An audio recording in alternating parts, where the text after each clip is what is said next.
This is what he does the best. Return specialist. Got to get it inside the 20 to avoid a major penalty. And this will roll into the end zone. And so DC will be backed up. For Jordan Ta'amu, you'll remember him. His last season in SEC play was 2018 for the Ole Miss Rebels under Matt Luke. It's a team that went 5-7, but man, they were loaded. Moore and Knox in the NFL. Ta'amu a star right here in the United Football League. A.J. Brown, DJ Metcalf, I think that says enough. And Sanders is one of his go-to guys now with the DC Defenders. You feel like it was just yesterday seeing that, right?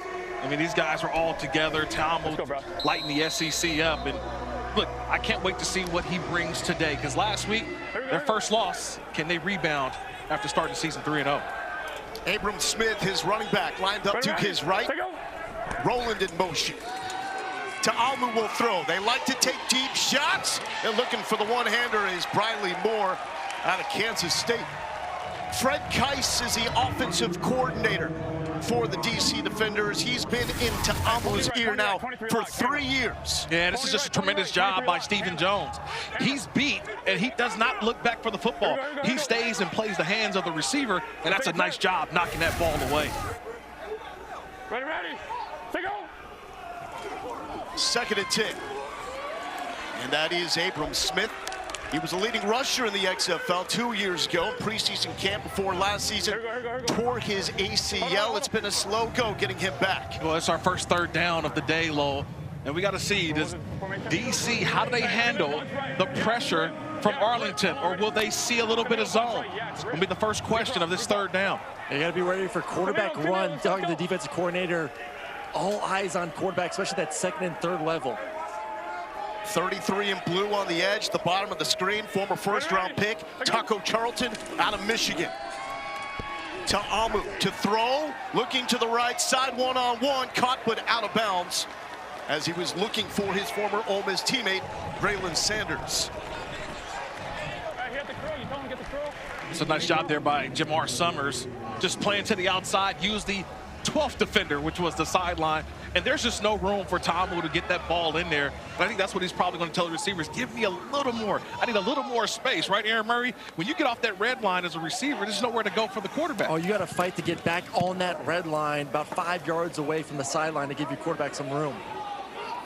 Here is Jayden Price out of North Dakota State, dancing and reversing fields and fighting to make it to the 35-yard line to set up the Spring King, Luis Perez. What a story to become a star now in the United Football League. Texas A&M Commerce led them to a D2 national championship, was a National Player of the Year, and these are all the spots in spring football. He was with the Vegas Vipers 2023. Bob Stoops engineered the trade to get him to the Renegades, and they won that 2023 title. They are connected at the hip now. How many jerseys do you think he owns in his home, right? You know, like all the jerseys that he's worn, that's like a big memorabilia room. So getting all those things framed, he's probably got about 25 of those. Caleb Balaj out of Arizona State, his running back. Perez to throw on 1st down, looking down the middle of the field. One hand is all I need. Deontay Burnett, the man of Troy, to the house.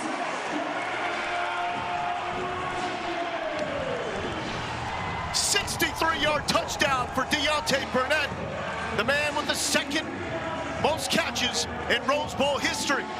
I'm not sure any were that sweet in Pasadena.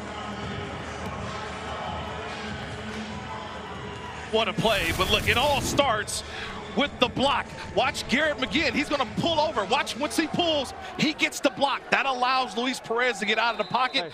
He throws the ball up, but when you have confidence in your wide receivers, you allow them to just go make a play. Deontay Burnett, you said it. I don't need to, I can use one. One hand grabs it, and it's a race to the end zone. Burnett for a touchdown. PAT attempt brought to you by Ortho Home Defense, and there it is on the button. To Javante Payton, the Tennessee Volunteer, is good for 2. And big game, Bob Stoops living up to that nickname. 8-0, his Renegades in charge. Oh, that was quick, right? We barely had a chance to catch our breath, and we've already seen, what, a couple of guys already making plays. Payton with the 2-point conversion. but it was Deontay Burnett. One hand is all I need. Racing to the end zone. Time to. Yeah, it's coming along. It's coming along. You're getting faster. I saw that. And we saw this too. I need an autograph right now, waiting for the first touchdown. Can you sign? Let's go. Can we sign the book, please? Yep. Two A's. A-A-R-O-N. The Bolo Man. Back to you guys in the booth. There we go. New York Times bestseller right there. Luis Perez. King. I've never been more jealous in my entire life. And the foreword written by his head coach, Bob Stoops. Not a bad combo. There you go, the Spring King. Amazon. There it is. The Spring King by Luis Perez. I love that. You know, because look, we're coming off of the NFL draft weekend, and a lot of dreams are starting for a lot of young men. And here's a guy who hasn't really played in the NFL, Luis Perez, but still keeping his dream alive of playing football here in the spring. Ta'amu coming back for DC after the 3 and out. And a quick toss and connection on the sideline to Jadon Mickens. Third leading receiver in UW history. Yeah. 23. Stick.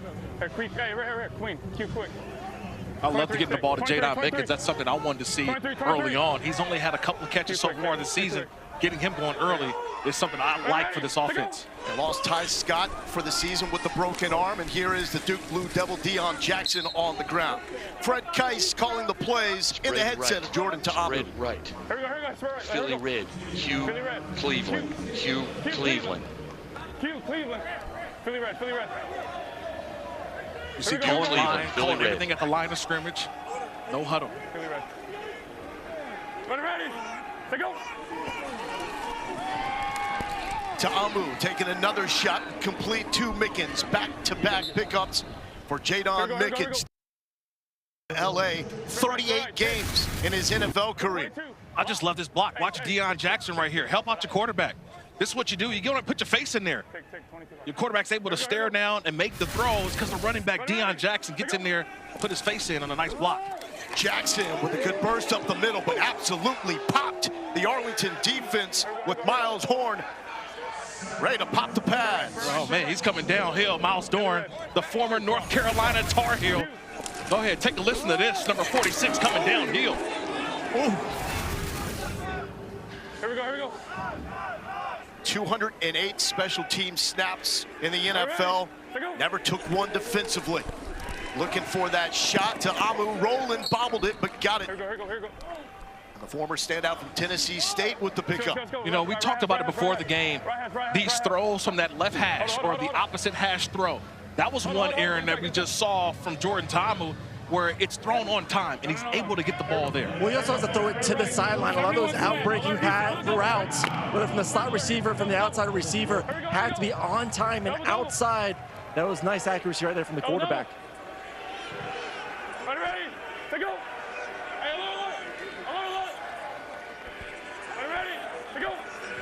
Ta'amu on 3rd and 4, looking right side, broken up. There is a flag down. That was Jaden Price out of North Dakota State in coverage on Braylon Sanders. Yeah, that was a quick throw right there. Price knew it, but I think he got there just a tad bit early. Pass interference, defense number 28. Ball is placed at the spot of the foul. Automatic first down. Initially, it looked like he got the left hand in there to knock the ball away, but I think it was the right arm that restricted the receiver and did not allow him to have the attempt to make the catch. You'll see the red dash below the timeouts for DC and Arlington. That's the super challenge. Each team has up to 2. You get the second if you're successful on the first challenge, but you need a timeout to use any of those challenges, and you can review everything. Penalty like that, if you thought it shouldn't have been called, throw the flag, and Dean Blandino will take a look. Ta'amu letting it fly one-on-one, sideline adjustment. Mickens could not make it in time, and that is Ajay Harris, the man that had the play of the game last week with that 100-plus yard pick six. Yeah, and he's mic'd up today. So he said he's ready to put on the show. Last week was the 102 for a touchdown at the end of the game, but he's had a great start to this UFL season. Tied for the lead in interceptions and also pass breakups. Keep an eye on him all game long. Number 5 is Jane Harris. Out of USC, that was a 4th and goal situation at the 3-yard line, nursing a 7-point lead. Hey, push! Ta'amu will run, pop pass complete. And that's to Cornell Powell, 2 national titles at Clemson, and then won a Super Bowl with the Chiefs in 2022. Spread right, let's go. We stay 11. Spread right, 16 kick, read. 16 kick, read. Interesting call here, 16 kick. To me, it always seems like it's a read. So the read option comes into play here for the quarterback, being able to take off and run if it's there. Ready, go. 3rd and 4. And Ta'amu ran into traffic, his own man, but there was a push up front from Chris Odom, who started the win last week with the scoop and score. They got playmakers all over this defense. Well, because you got to do your job. When you do your job, great things happen. Watch Odom. He doesn't get full. He attacks the quarterback. When you attack the quarterback, you make him have to make a decision. See, he goes right for the quarterback. And Ta'amu's kind of in no man's land. Do I pitch? Do I keep? Odom doing his job gets a tackle for loss. Odom was the 2022 USFL Defensive Player of the Year. He then got a shot with the Browns in preseason camp, but tore his ACL. 58-yard attempt is up, and it's off the crossbar. No good, off the boot from Matt McCrane. So DC will remain scoreless.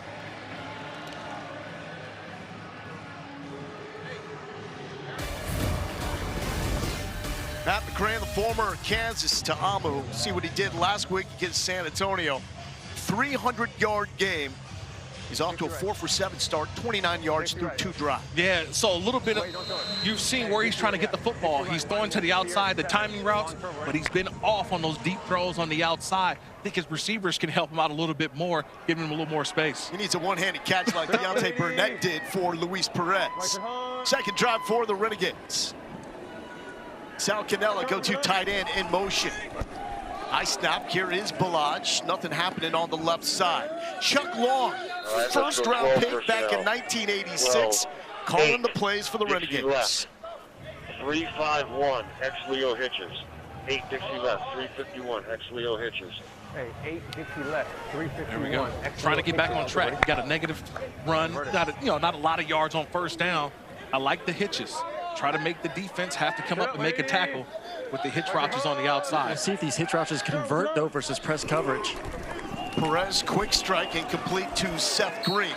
Aaron, how much control and freedom will Perez have at the line? Well, he owns the entire playbook. That's the beauty you guys talked about at the beginning of the show of he knows the ins and outs. He can get them in the right position, the receivers, the offensive line. I just can't wait till they do a 2-minute drive because he calls every play during the 2 minutes. #1 completion percentage in the UFL, led in that category last season. Open man is caught. Isaiah Winstead, man that had 88 catches for more than 1,000 yards in his last season at East Carolina in 2022. It's all about communication, and if you miss at the line of scrimmage, this is what happens. You miss the jam on Winstead, and now he's wide open for the out-breaking route. And if there's anybody who's going to see that, it's the quarterback, Luis Perez. He knows as soon as the snap comes, where the defense goes, he knows where he's going with the football. That's a nice job there by Winstead, adjusting and getting the first down.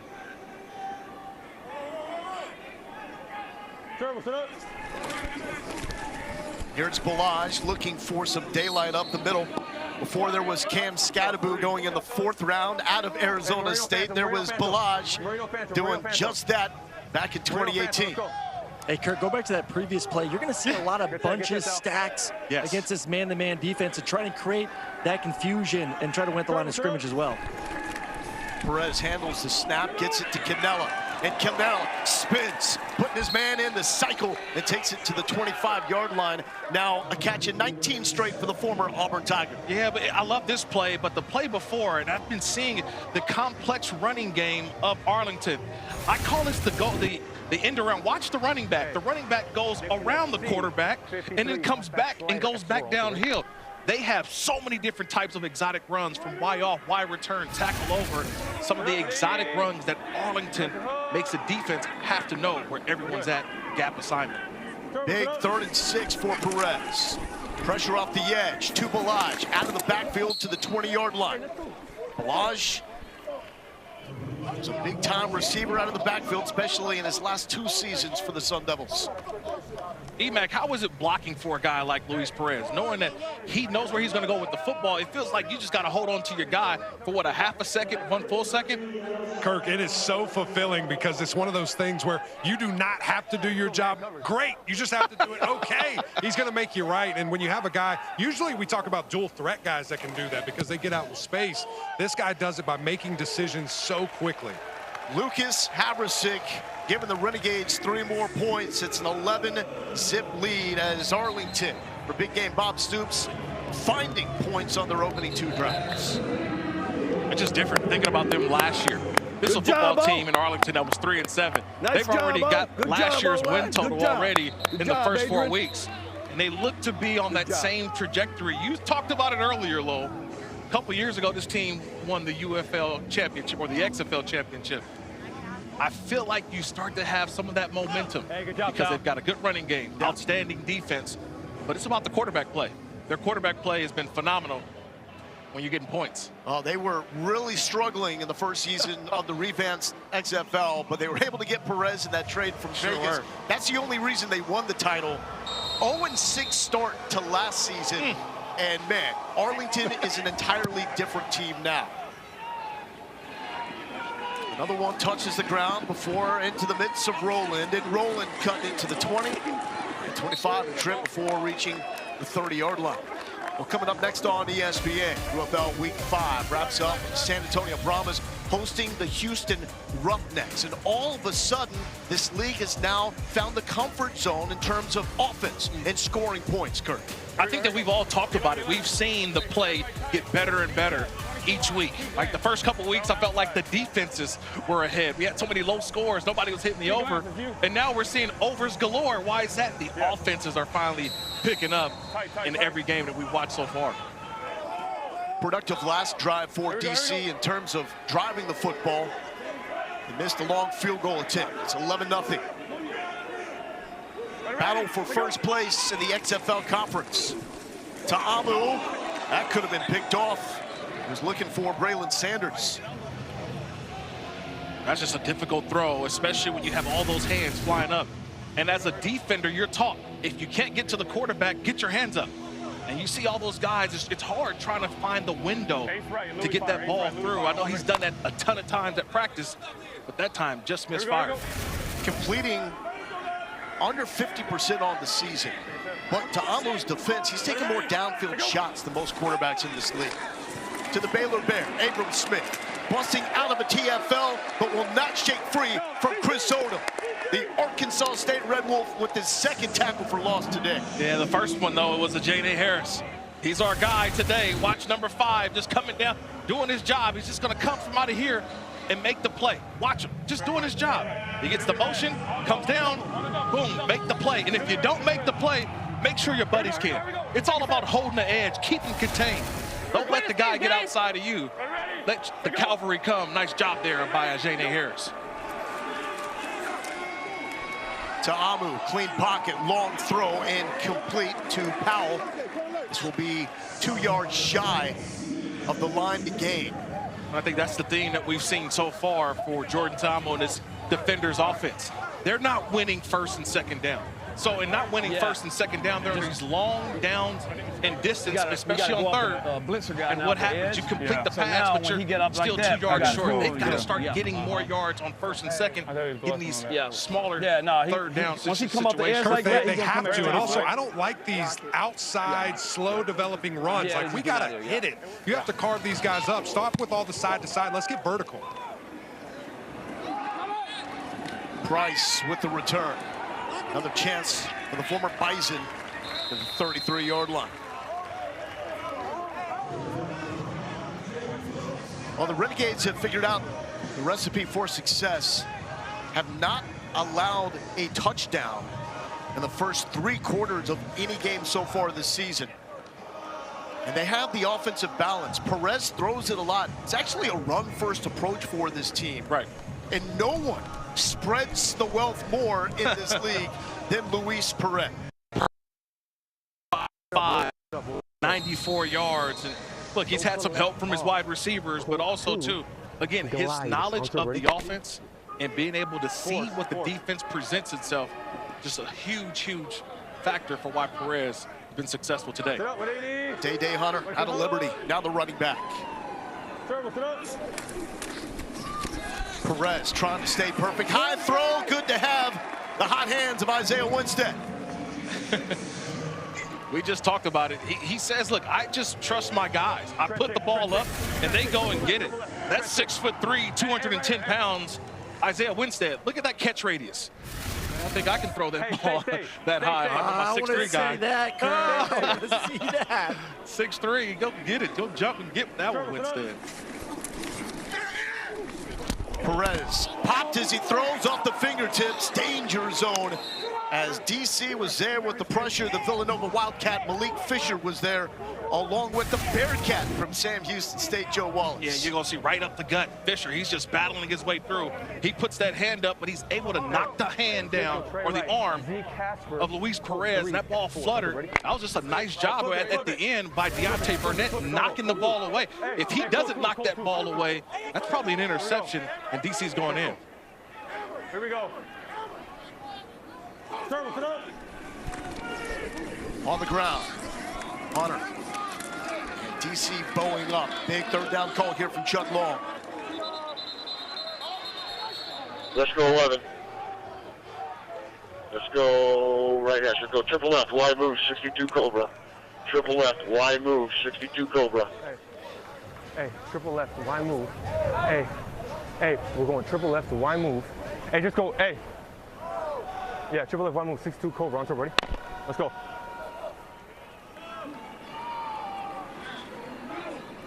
Set up 180. Right to hook. Perez thrown to the only receiver core in the UFL with 4 players with at least 10 catches.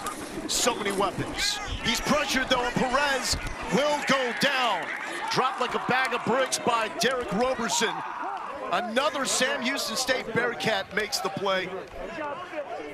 They don't feel too bad.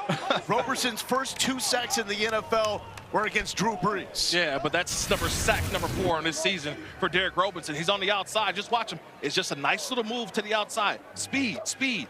He gets underneath, and it's just an easy sack for him. See how he runs the hump, gets underneath, and just lunges up at the quarterback, but he finishes. It's all about finish. And Derek Roberson showing you that his 4th sack of this season.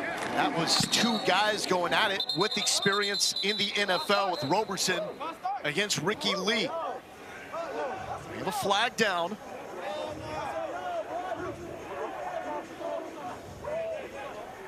Abrupt movement by the receiving team causing the offense to react. It's delayed game, 5-yard penalty, still 4th down. You'll notice the last name for our head official, his nephew, one of the best players in college basketball as a freshman at Duke.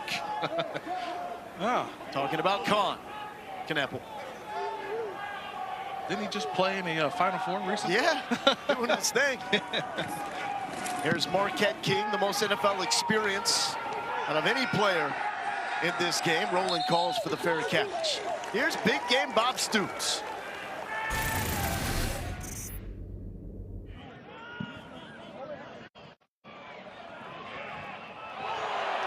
Come on, T! Get in, T!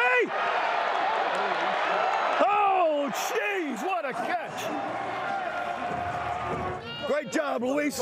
Great job, fellas. Nice job, baby. Nice job. Nice job, fellas. Great start. Kirk, I think Bob Stoops has found his happy place in the United Football League. He loves this thing. Yeah, he does. He's comfortable now. And he just talks about getting these guys every week ready to play. But he's got an experienced group. 16 of these guys were a part of that championship team a couple years ago. They love showing up to work for Coach Dukes. Ta'amu complete. Javon Antonio played one season for Coach Prime in 2023 at Colorado. Here we go. Flex right, Lisa. Hey, flex right. Flex right. It's a big drive here for DC. And hopefully that's a great drive starter to kind of get this offense going in the right direction. Ta'amu pulls it from the belly of his running back. And it's Roland making the adjustment, the dive forward. He's got 19 targets the last 2 games without Ty Scott. He's the go-to man. And just the pressure that Ta'amu puts on the defense when he gets out of the pocket. You see the defense kind of stares like, where's he going to go? But just that little presence of getting out of the pocket just opens up windows for him down the field. Here's Abram Smith's turn. The Baylor Bear tries to turn the corner. Rustled out at the 40-yard line.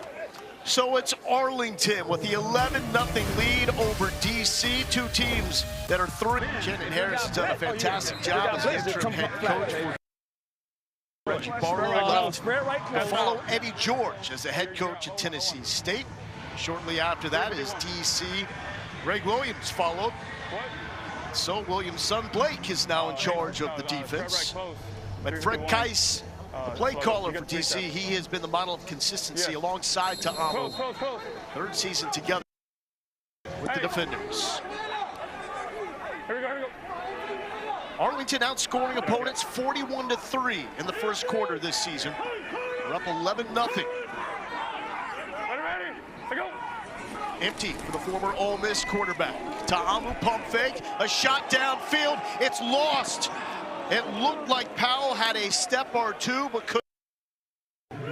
Jaden Price was in coverage. What happened there? Yeah, they put a little wrinkle in there. They had Chris Rowland. He was in the backfield. So they motioned him out to empty. They got what they wanted. They got the one-on-one on Price. It's just quarterback, wide receiver. He's going to the outside. That ball's thrown to the inside. I would have to lean that that's on the wide receiver because Ta'amu said, I got him. I knew I had him. That's a miscommunication on where the location of that ball was. Kurt, it looked like a post route. I don't know what the receiver's doing looking to the outside there. And you said it best. It's always on the receiver, never on the quarterback. And we got a timeout called by DC.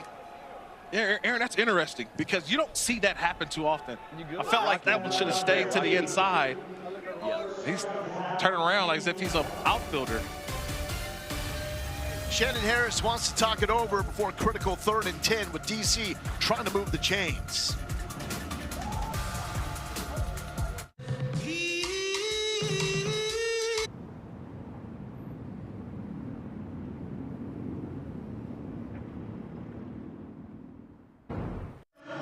Back here at Choctaw Stadium, I want you to watch the safety here, Miles Dorn. They're playing a cover 4, but when this tight end comes in, Dorn vacates that middle of the field that he's supposed to be in, which gives the receiver the opportunity to go and convert that into the post.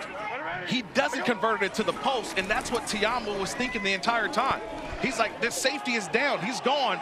I'm throwing that to the post, but Powell is running toward the corner, and that's where the miscommunication came in on that one. And on the other side, Roland got Stephen Jones on skates and was wide open. Here we go. So DC, the top 3rd down team in the UFL, 0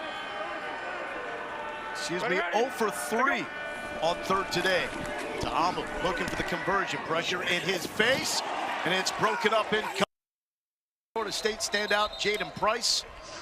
There's a flag down at the line of scrimmage. Roughing the passer, blow to the head, number 45 defense. We got incomplete pass? Yes. Personal foul, roughing the passer.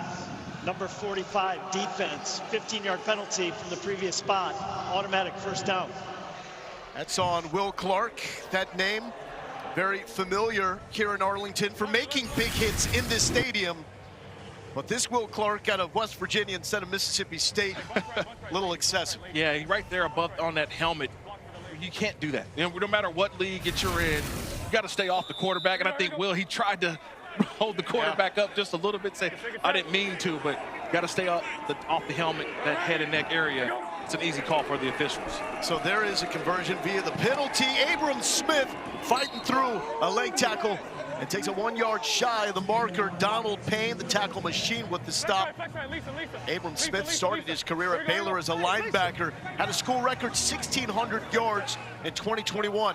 Ready? Say go. Defenders going quick, backside pressure, downfield, caught, waltzing in is Cornell Powell. 37 yards from Ta'amu to the former Clemson Tiger, Cornell Powell. It's all about the adjustment here. We were talking about these receivers have to do what? Help out Ta'amu. That ball's thrown to the back shoulder, and all you saw was Powell go up, and just the way he was able to contort his body back to the football, that's an outstanding job. Grabbing that ball and then putting it over for the touchdown. Well, Kurt, he maintained the red line, which allows Ta'amu to throw it to the outside, that back shoulder, to make a play. This PAT attempt is brought to you by Ortho Home Defense. It's a 2-point conversion attempt from the 5 yard line. Go from 1 from the 2, 3 from the 10.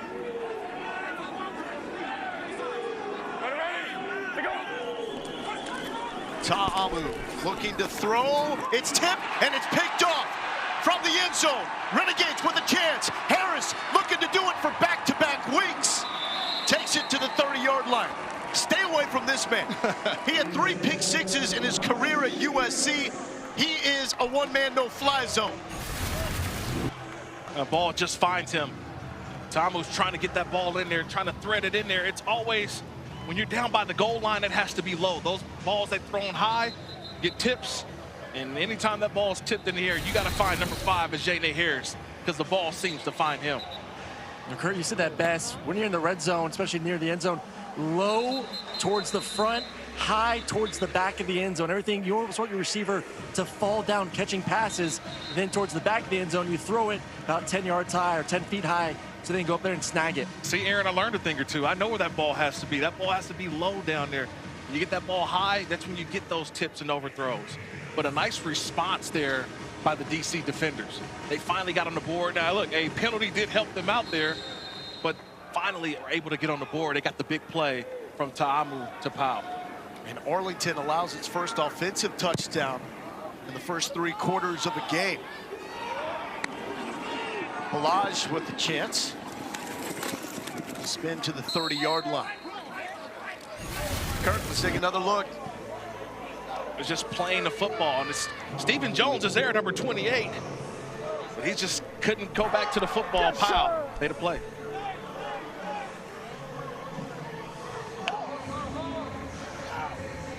Yes, sir. Boom. 2. Left hash. 2 for left hash. That's what you want, right? Left hash, 2, left 2, okay. Hey, that's what I'm talking about. New life for DC's interim head coach, Shannon Harris. How will the Renegades respond? Hey, sit up. Turbo, sit up. Here's Day Hunter. Flag is down. Oh! He just knocked Bryce Thompson into next week. Yeah, that's going to leave a mark. Bringing the thunder there, Day Hunter. He's considered the lightning back.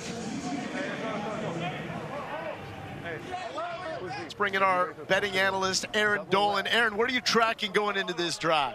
Well, guys, you can currently live bet what's going to happen for this exact drive for Arlington. Punt is the favorite in this market, but I'm going to go with field goal attempted. All that needs to happen is an attempted field goal, not one made. That's a plus 340. So if this were to cash for you, a $10 bet would win you $34. But so far, we've seen 3 drives from them, a touchdown, a field goal, as well as a punt. So have some fun here, guys. You can bet this throughout the entire game. All right. Aaron, thank you so much. Kirk, where are you going with here? I think I'm going to go with a punt, only because we haven't talked enough about this DC defender's defense. This is the #1 defense in the UFL, and they get after the quarterback. They're sound in the back end. Linebackers are fast-flowing, and you can kind of see outside of the great play by Deontay Burnett for a touchdown, which was just an unbelievable SportsCenter top 10 play. Absolutely. They've played well. They're doing what they're supposed to do.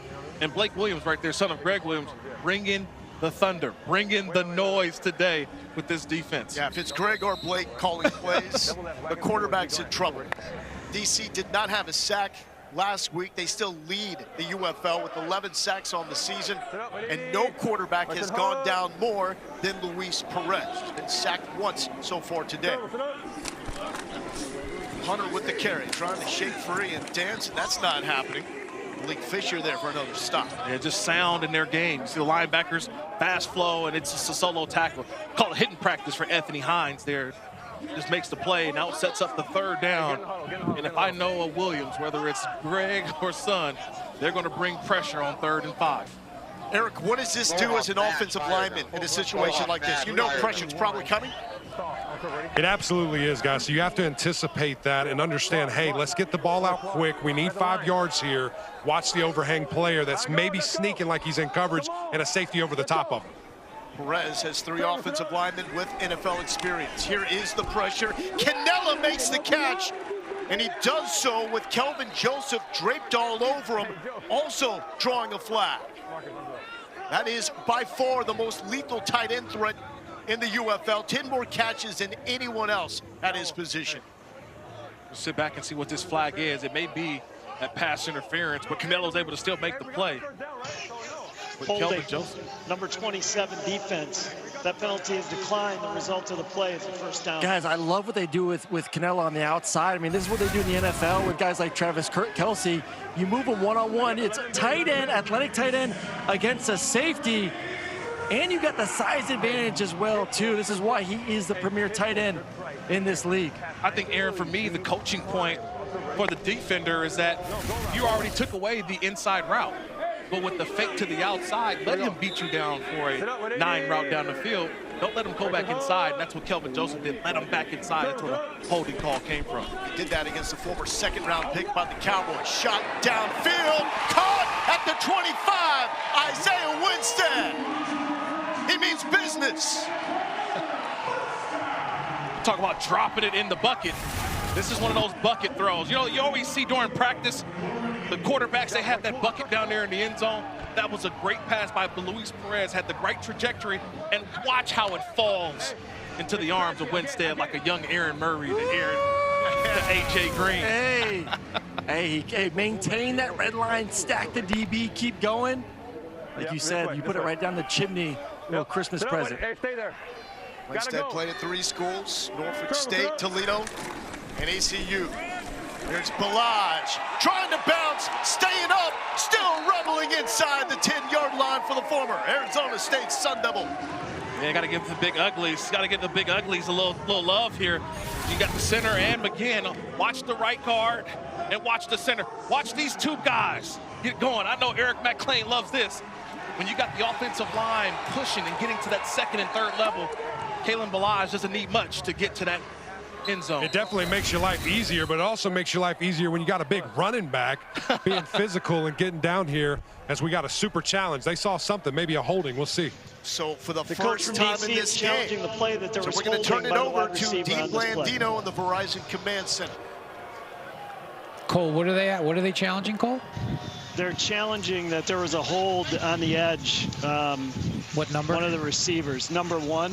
Oh, the defender was number 1. The defender was number 1. Thinking the offensive player, I think, was number 11. It's number 11 on number 1. That's what we're looking at. Yep. I'm on broadcast now. He's in front of him. I don't see. I'm going to go to my end zone shot, high left. I've got position in front, hands outside the frame. He's at the point of attack. Okay, he doesn't let him out here. Here, see, I've got restriction here as one tries to get out, and there's the hold right there at the 15-yard line. All right, Cole. We do have a hold on number 11. I'm going to give you the spot here. We're gonna have the hold at the 14-yard line, and so we'll enforce a hold from the 14. Back to the 24. Back to the 24. First down. It will. It will be first down. Yep, we're replaying. After review, it's been determined there was holding number 11 offense. That 10-yard penalty is enforced from the spot of the foul. Repeat first down. So that is understanding the rules and the situation for Shannon Harris. He'll have one more challenge because that was successful. The key point is you have to identify specifically what the infraction was and what player it was on. Yeah, I would love to hear Dean Blandino's explanation on what he considered restriction, because it seems like it was a bang-bang play, but there was a little bit of restriction at the end, but it was also the running back was side by side with him. We'd love to hear the clarification on why that one was called the holding. Wipes out the biggest gain of the day for Balaj, but he gets it back and more, galloping into the end zone for the Renegades.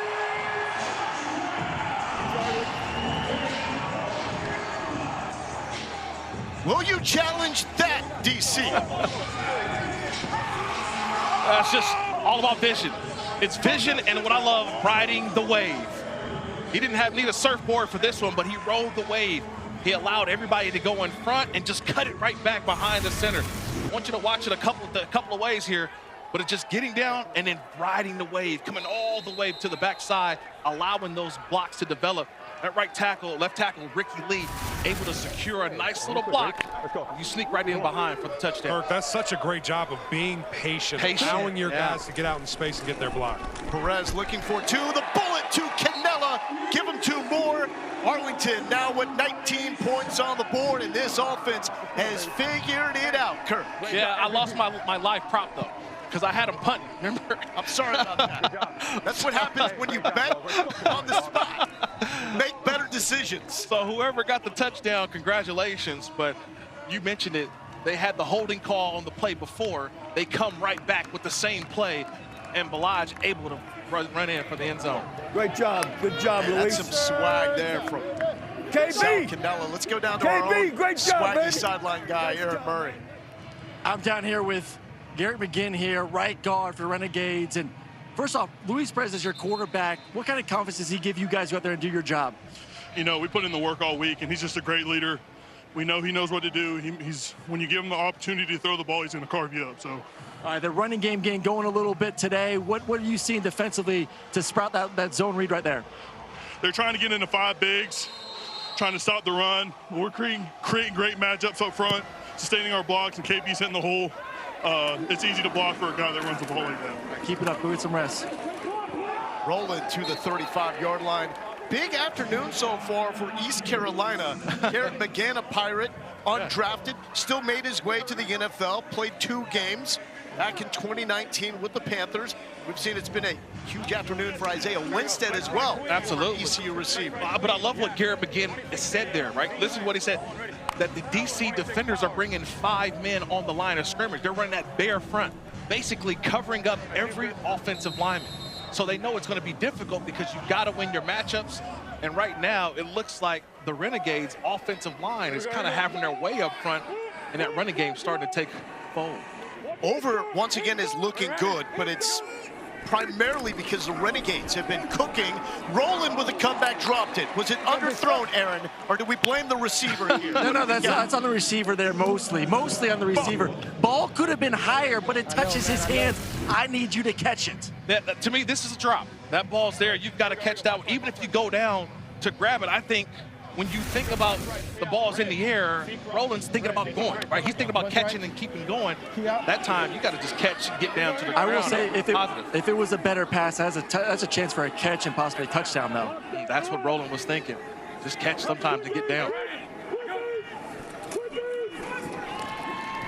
Ta'amu sacked. Willie Taylor III out of Eastern Kentucky bringing him down. Yeah, I love this. It's just the old ET stunt. Sometimes the E doesn't necessarily get there, it's the T. So you get in first, you get the end going here first, and then the tackle coming next. And watch what happens here. Taylor comes in first. He's supposed to be the guy that takes the grenade, but they let him go, and he goes and gets the sack. It's a nice job by Willie Taylor. Good job, Willie! Good job, Willie!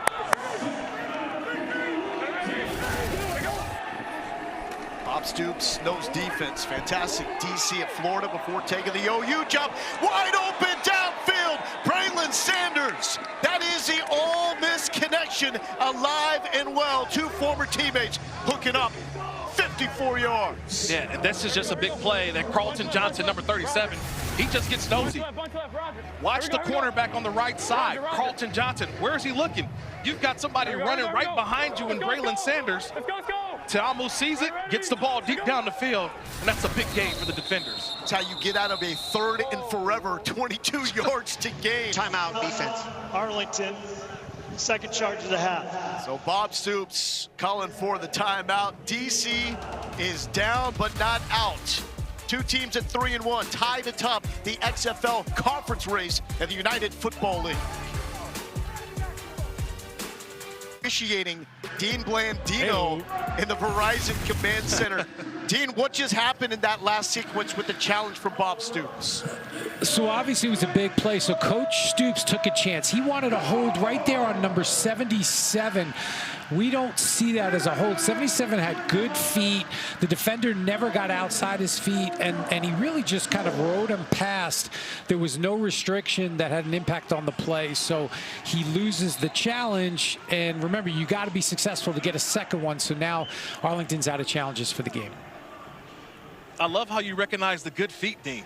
The good feet of the offensive line. Look at you teaching technique as well. I mean, that's Kurt, basically teach tape, Dean. Great job. You're a defensive guy. You were questioning the hold on 11? Come on. That's textbook. That's a hold.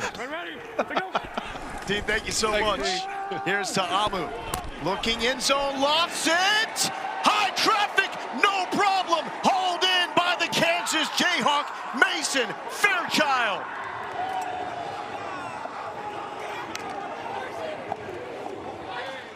Did that for the first time in his college career right here in the state of Texas, helping upset the Longhorns back in 2021. Yeah, he had to go up and go get it. I love Fairchild. Watch him. He starts here, okay? Now watch as he gets all the way across the field. Miles Dorn, the safety, is on top of him. But Fairchild runs all the way around to go grab him.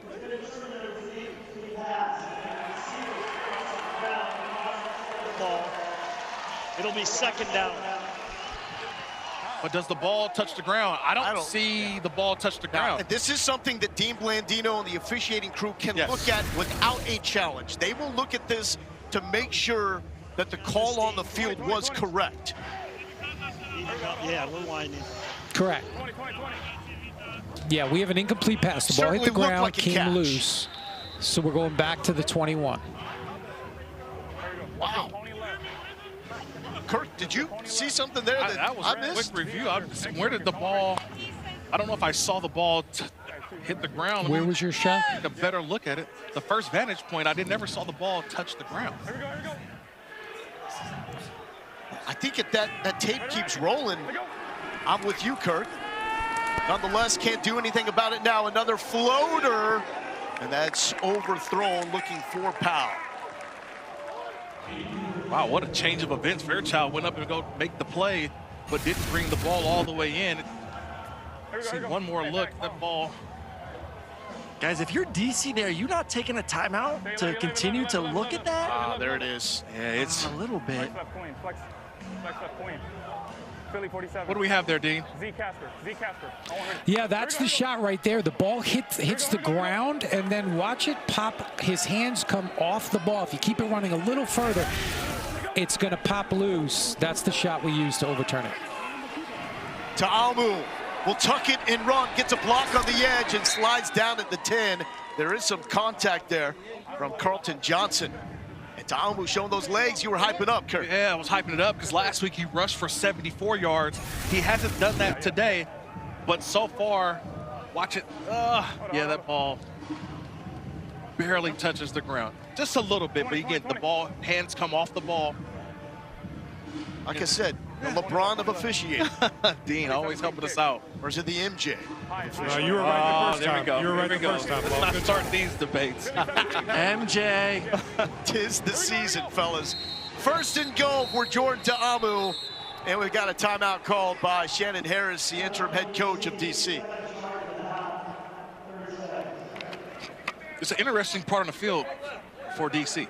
Because remember last week, They were in the same spot, and they had the opportunity to win last week's game. Yeah, the race They had the smash, or opportunity. They sniper. scored to get a couple, get a If you wanna conversion. throw. They would have maintained their undefeated season. But last week, they didn't get it done because they had San Antonio Brahmas held them out of the end zone, late in the end zone. So how do they handle this same situation scenario right before the half? This is a huge game in terms of reaching the UFL championship. That championship game presented by Underdog. It returns to St. Louis and the Dome at the America Center on June 14th at 8 Eastern on ABC. Tickets start at $29. For more info, go to theufl.com/tickets. And this is why this sequence and this game is so important. Two teams at 3-1. They are the favorites in the XFL Conference. Top two from the XFL Conference and the USFL Conference reach the playoffs. Deion Jackson is the running back. He'll try to set an edge for Ta'amu and just throw this one away. You know, Aaron, I don't understand that. I don't understand why would you roll the right-handed quarterback to his left. You're hoping to win right now. Like that's it. Like it's either your outside receiver wins right now. I think it might have been a whip route. And if he doesn't hit, there's nothing you can do. Yeah, I don't like that play. And it just doesn't give him the opportunity to take off and run. Because he's got to square his shoulders all the way back up to throw. 6 step. Here we go. Take 5 steps. Ready. Take go. Ta'amu underneath, incomplete. And gobbled up at the 5 is Briley Moore. See, what do they go back to here? That was a late developing route. We won't have that kind of time here on third down. That's it. Spread right tight. Spread right tight. Spread right tight. We want Gator bait. We want 71 Gator bait.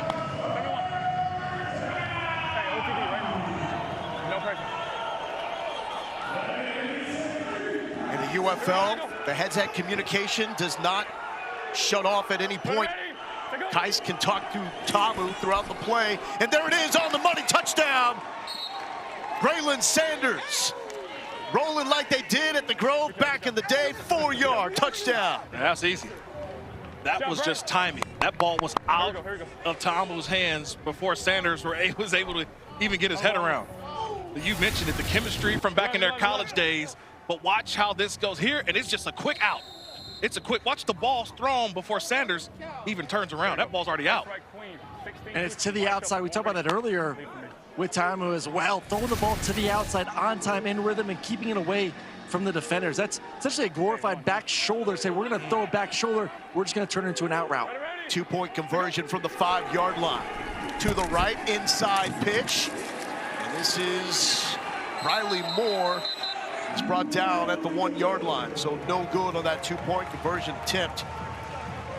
Braylon Sanders picking the right time to step up. A man games on his resume, all with the Dolphins in 2022. A lot of former Miami Dolphins, it feels like, over here. Hell of a drive, man. Good job, bro. In the UFL. Here is that touchdown toss from Jordan Ta'amu. Braylon Sanders, 2 years. Teammates at Ole Miss. Shannon Harris, loving it. Bang! Hey, listen. 2. Every time. 2. Hey, there's something about the style you call for the 2-point conversion. I like that. I like that. 2 catches, 58 yards, and a touchdown. Looking good on his player props. And the over, once again, looking great. I mean, first 2 weeks, we saw the over hit once, and it was really on a last-second field goal. Offense gelling now. Here's Carlton Johnson looking for a change of pace to the 26. Here's Eric McLean. Jordan, it looked like that touchdown play. You guys might have ran that a time or two. Was that something from the college days? Yeah, I mean, that quick out right there on that touchdown to Braylon. We work that every week in practice, every day. And if they give it that leverage, we're going to take it. It's a big response touchdown. Obviously, you guys have back-to-back touchdown drives there. How important is that for you guys to keep going? It's super important. We just got to keep stacking. I know their offense is going to keep scoring, and it's going to come down who's going to score the most in this game. Appreciate you, brother. Thank you. Ta'amu also looking good for his player prop. It's around 200 passing yards. Coming off a 300-yard passing game last week. And a loss for DC. Now a chance for Luis Perez, Spring King, to respond. 8 of 9 for 148 yards. He wants to throw on first down. Feels the pressure. And that is a nice break by Bryce Thompson, the out of Tennessee. Kirk, how about that response right there? I mean, he hit the ground running. He did. Really track on that football. Yeah, but watch this. It's a wide open Seth Green. Luis Perez had to get off of his first, but watch the tight end, Seth Green. Watch, he's just creeping. Nobody's there. Watch, nobody's covering him.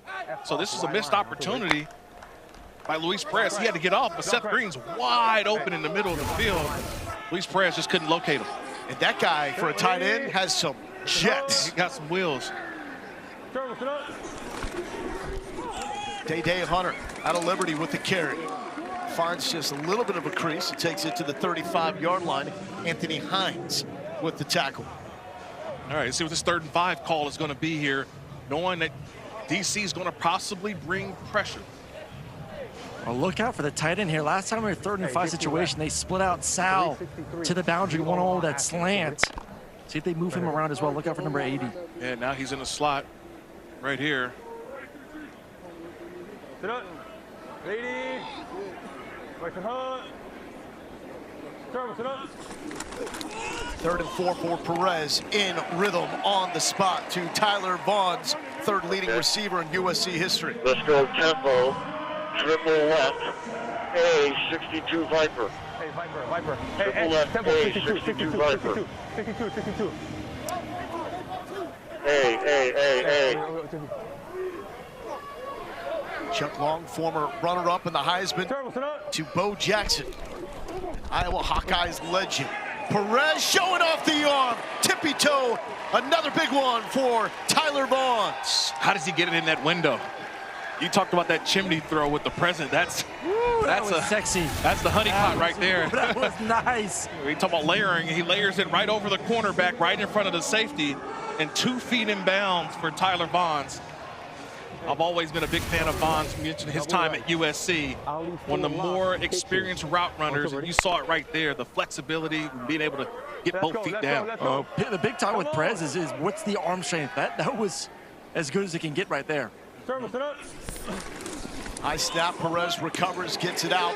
Why not go back to Vaughn's? His 3rd catch on this drive, had 222 of those for USC.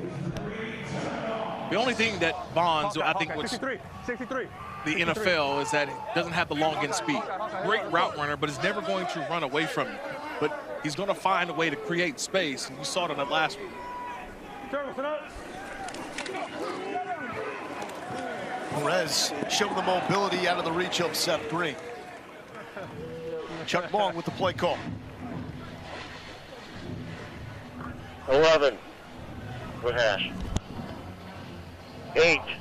Dixie left. 3-5-1. Ex-Leo Hitches. 8. Dixie left. 3-5-1. Ex-Leo Hitches. Line up. Ex-Leo Hitches on Daytona. Ready? Yeah, Ex-Leo Hitches. Talked about Tyler Vaughn's trying to make it to the NFL. Chuck Long told us about his quarterback, that Luis Perez is at peace with his career in the United Football League. And he has really embraced his role as the Spring King. Thank you, sir. So this is usually what happens. You get in these situations, and you're about the third and 4. They're going to bring a pressure. They're going to bring a blitz. But when Arlington lines up and empty, everybody's like, wait, well, who gets the running back? You are expecting the running back to stay in and block. When he goes out in the formation, that's where you saw the chaos on the back end for DC. Hey, who's got him? Who's got him? And what do? Call timeout. Call timeout. Let's regroup. And now you'll probably get a different play call here defensively. You can see the defensive backs huddling up, just communicating, depending on the formation that you get. On Daytona, right? Yes, you got the. Hey, right here. See, a lot less chaos now when you line up and empty. Before they had to rush and call timeout. Now everyone knows who their cover is.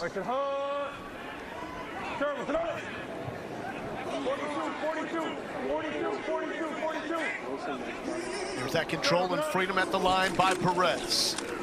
He's going to take it. The wheels! That is not Michael Vick. That is Luis Perez, 9 yards. Yeah, it's all about tools. You got to have tools in the tool belt. This time, he pulls out one of his tools, is the feet. We talked about a little bit earlier, showing the speed or the increased speed that he said he's gained over the age of 30. Flying, fellas. He was flying there. Just knowing where to go, finding the hole in the defense. Perez now get inside the red zone. Well, he knows he's got 2 men, meaning that all these guys are man-to-man. They're going to have their back to the quarterback. That means the defensive line, they all have the quarterback. And if you don't communicate, the quarterback finds the seam. And with all those defenders with their backs turned to the quarterback, Luis Perez, the experience, gets out. He doesn't need 10 yards, just needed 4, got what he needed, and now it's inside the red zone for the Renegades. Guys, that looked like a quarterback draw a little bit, too, the way he took the drop and ball automatically right into the right arm to cradle it. So I think he saw 2-man, check to the quarterback draw to get the first. That's just the experience of the Spring King right there in front of you. Perez and Ta'amu both balling out here. 2 minutes, Perez, and he finds Seth Green, and Green streaking close to the end zone inside the 3-yard line. Started his career at Minnesota, where he played some quarterback before ending it as a tight end at Houston. I love the arm angle here. He had to get it over the top, his little floater, right? Steph Curry style, a little floater over the defender. And that's how you got Seth Green out there to the edge, just getting the ball into his hands, but the arm angle having to almost shoot it over the defender right in his face. Sit up, 180. Wait, sit hard. Turn, sit up. Hunter with the carry, tripped up before finding the end zone.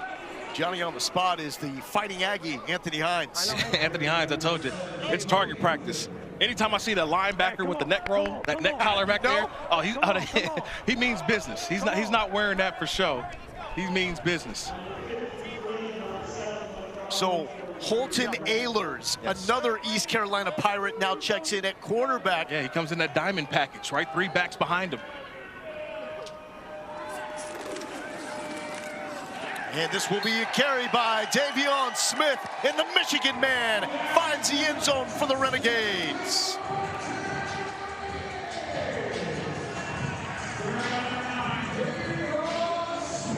That is another former Miami Dolphin into the end zone. I mean, look at this. This is old school, right? Look at this. You got 3 guys in the backfield, and all it is just going right downhill, like old school Oklahoma-style football when they used to run the ball back in the day.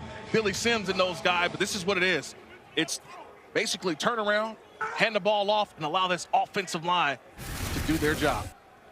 And that is significant for many reasons, including we're now at 37 combined points. So if you took the under, you're sweating it out. This is for 2 from the 5-yard line. Perez will throw. Buying time. Dancing just throws it up. What an adjustment! Catch made by Javonte Payton.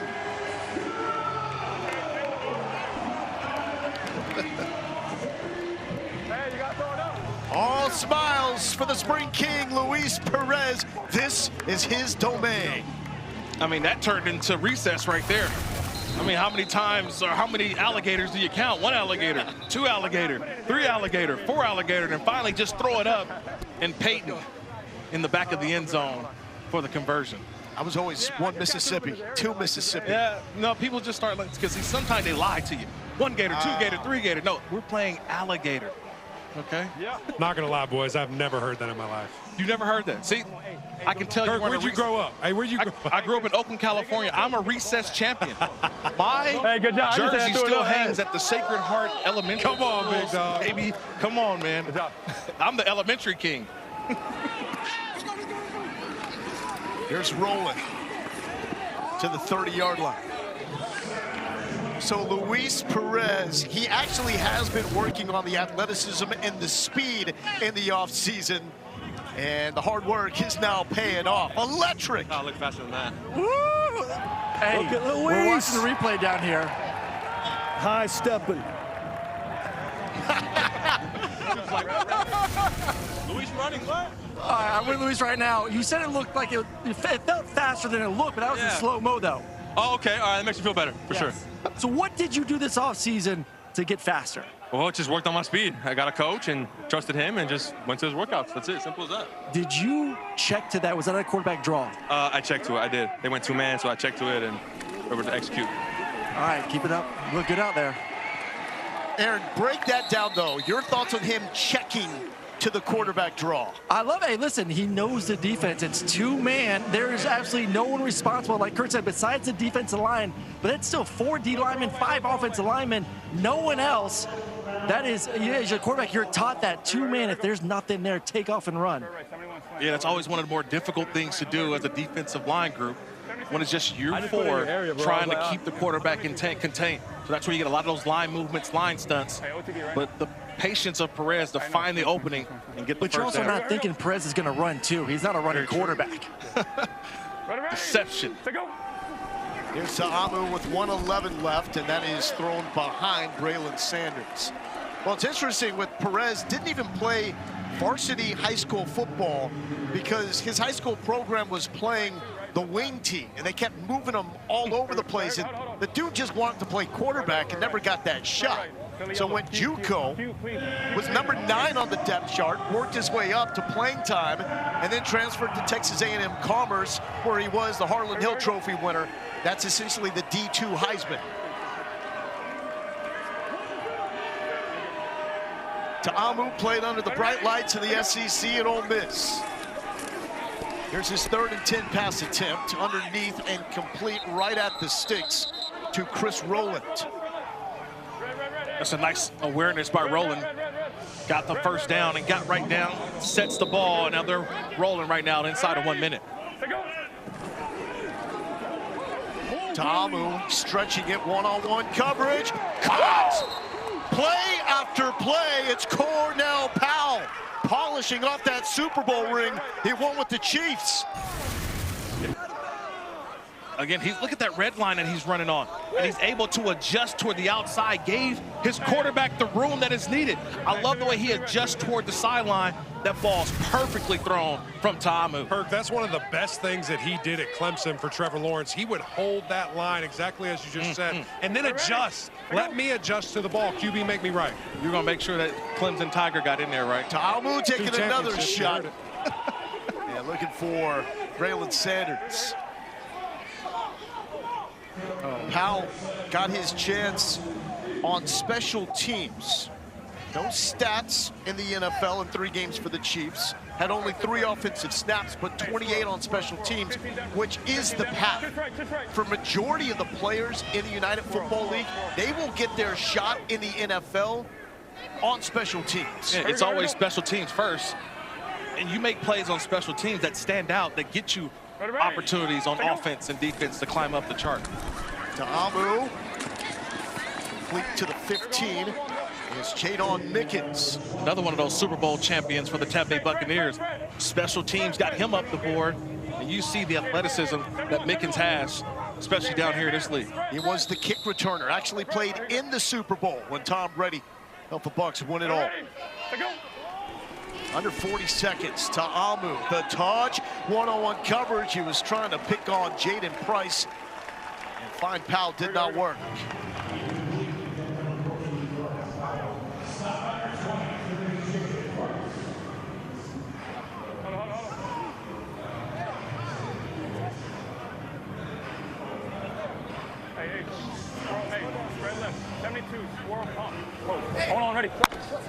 I think Ta'amu's just calling it on his own.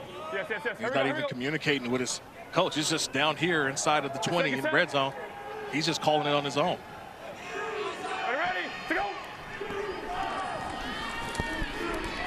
Pressure in his face. Ta'amu running for his life.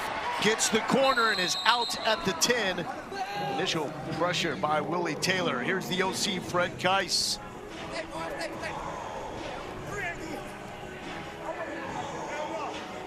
Gonna go spread right tight, spread right tight. 71, Gator bait, 71, Gator bait. Spread right tight. They like the tight formations. condensed formations and then explode out. Ready. Take go. To Abu. To the 5. And complete out of bounds to Javon Antonio. Passes from Shedeur Sanders at Colorado. Yeah, but this is a big call here. This is 4th down. Now, that route was short of the line of game. So by that route, they're going to go for it here on 4th down, or did they go for the field goal? Yes. That's what Coach Harris is probably thinking. Gotta hurry. See, Cole gotta hurry because the play clock is down to 8. Kirk, you like this? Not going for the touchdown? No, I'm just more upset at Antonio for not getting to the sticks on that last play. You've got to help out your quarterback. That should have been a 1st down to allow you an opportunity to get a touchdown. This is a field goal opportunity because the receiver didn't get to the yard marker for the 1st. There's Matthew McCrane, 25 yards. It's blocked! Engulfed by Carlton Johnson. There is a flag down. The Fresno State Bulldog may have gotten there a little too quick. But in the meantime, why not roll the other way? Donald Payne, the Stetson Hatter, taking it. But this will hinge on the yellow hanky. Well, a lot, because now also the clock is now at double zeros. So if they run another play, it's still only going to help them give them a field goal. If they get the 1st down, they didn't blow the play dead, unabated to the field goal, right? The block. So now I just want to make sure. Prior to the block kick, offside defense in the neutral zone at the snap, number 27, 5-yard penalty. 1st down, we'll have an untimed down. We'll have an untimed down. So that's still a negative. It goes actually against DC, because if they blow the play dead, then what does that mean? Operator, the defender was down by contact with 13 seconds remaining. Thank you. So now that's totally different now. Ruling that the player was down by contact, so now there's time on the clock, and now the offense comes back out for DC. That's what penalty. They can go for it. Let's get an offensive ball. So we're going from the 7 to the 2, and no, it's a 1st down. It's a 1st down. There we go. It's 1st down. But so now that 13 seconds goes back on the clock now. And McCrane is on the sideline. Wise decision by Shannon Harris. There too, saying we're going for the end zone here. Number 74 reporting as eligible. I mean, you got the 3 clock plays will here. start on the snap. And we're putting in a big package right here too, Kirk. It looks like we're going to be physical, run the football. But there's no timeouts though. So that's I don't see any timeouts remaining. So why? This may be a pass off of this. Pulls it, looking to the end zone for Briley Moore, incomplete. Yeah, Kirk, go back to what you said. I think the defense here, they're not running the football. They're not running timeouts to go. We cannot bite on any kind of play action. Got to stay back. Good job defensively. Yeah, it's just situations, right? Hey, fellas, you got to communicate. Hey, no timeouts. They have no timeouts. So, you know, they're going to be in a passing situation. If they run it, we tackle, we corral. But we already know these throws are going to be to the end zone. I do like guys, Jordan on the move a little bit, though, at some point as well. Got 2 more plays left here, 11 seconds. Here we go. Ready. Let's go. To Amu to the end zone. And broken up by Carlton Johnson. Denied me once, won't deny me again. 10 personnel. Spread right, all goes. Spread right, go. Just get across the line. Hey, go. Here we go, spread right. Red, all go. Red, all go. Ready? Spread right. Come here. I think this is Tiamo calling his own number. I think spread them all out and let the quarterback find somewhere to go. Number 10. Spread them out and let the quarterback find where he needs to go. 3rd and goal with 8 seconds left. Ta'amu will throw, looking for the corner of the end zone, and it was through the hands of Antonio. Aaron, did he have him? He had him. They brought a Saul dog coverage blitz there, cover 0. Did a really good job. I mean, got on top of the DB, inside leverage, I thought the ball was well placed, too, from Ta'amu. Yeah, you had the spread, so all guys are out there. They're all running toward the pylon, toward the back of the end zone. Man, and you pick which one is going to be your favorite matchup. Now they got to settle for a field goal. Kirk, the interesting thing to me, again, the play calling, just like last week, not being able to get in the end zone, I want to move my quarterback around, give him the option to tuck it and run it if it's there. I don't like what we're doing this close to the end zone. I love him on the run, putting pressure on the defense to the right. So McCrane hits and the over hits. Arlington goes to the half, maybe 27-15, the highest scoring. Aaron, thank you so much. But then again, who takes the under? Come on, it's spring football. You should be taking the over always. Here's Balaj with the chance for the return. He's got room, taking it to the left side and chased down at the 40-yard line. So tracking the trends on ESPN Bet, Perez has gone over his player prop. Ta'amu has gone over his. Powell, Sanders, Mickens over, as well as Burnett, Winstead, and Green. Yeah, unreal. I mean, it's just one of those games where we should just lean on the quarterbacks. They're doing what we expected them to do. Third year in the systems for both these guys, Ta'amu and also Perez. There's a reason why we're seeing some high-level quarterbacking from guys who I think have the potential to play in the NFL. Renegades have won 5 straight at home. That's the longest active home winning streak after Memphis won in Birmingham on Friday to start this week of UFL football. And Balaj has a touchdown run to his credit. He'll take this just shy of the 45-yard line.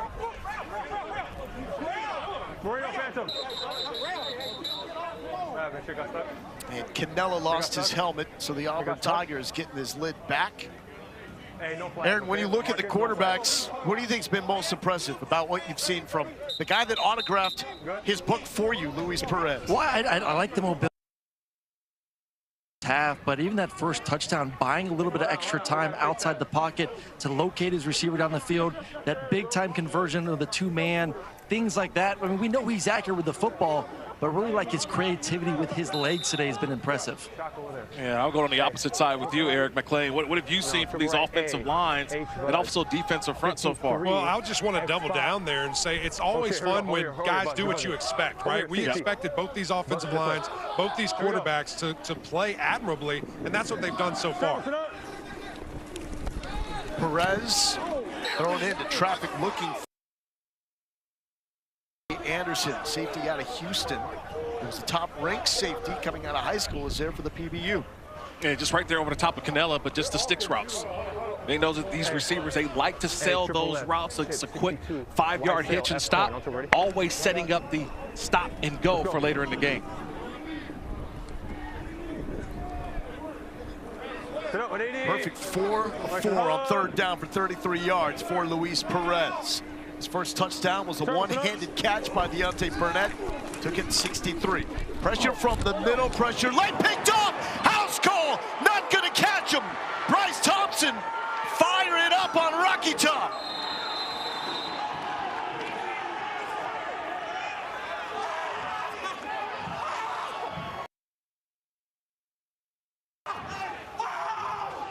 Former Tennessee Volunteer did that 3 times in a single game against UAB in 2019. I want you to watch this game right here, but it's really Devontae Maxwell. To watch him, just to watch Devontae. Just gets up.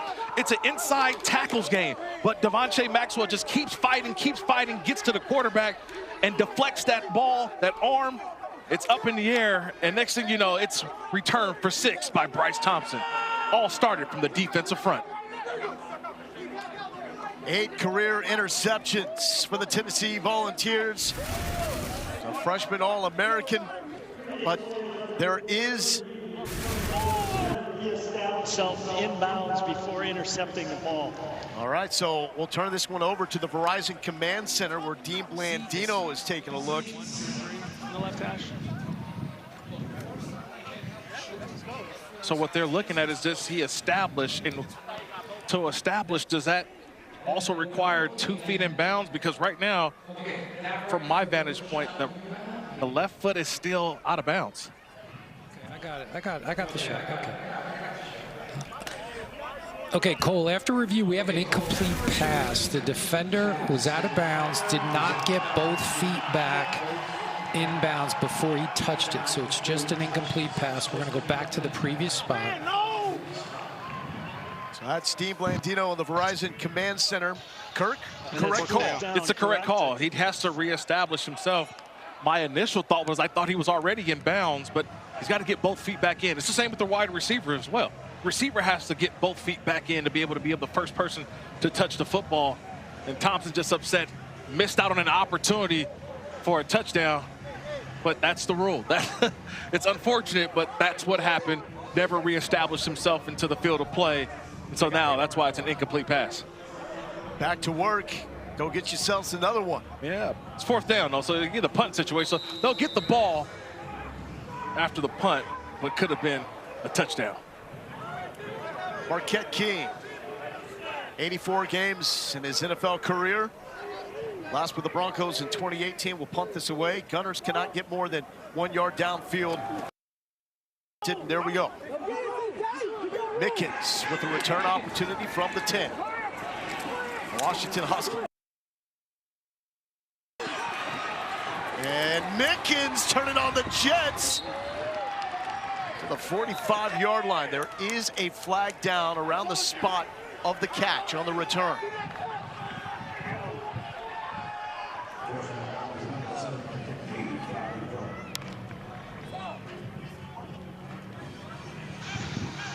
Personal foul, face mask, number 11 kicking team. That 15-yard penalty will be added to the end of the run. 1st and 10, DC. So that's against Luwan Winningham out of Central Arkansas. And you can see clearly right there. Spread left, tight, spread left, tight. Yeah, it's going to be called every time. Yeah, very rarely do you see someone get, I mean, he's got a full hold of that face mask. And the official standing right there and throws that flag. So Mickens was cooking after that, and this is awesome. Starting field position for Jordan Amu. Here we go, here we go. Ready, take go. Abram Smith plowing ahead. Here's Fred Kice calling plays. Flex left. Rope. I know.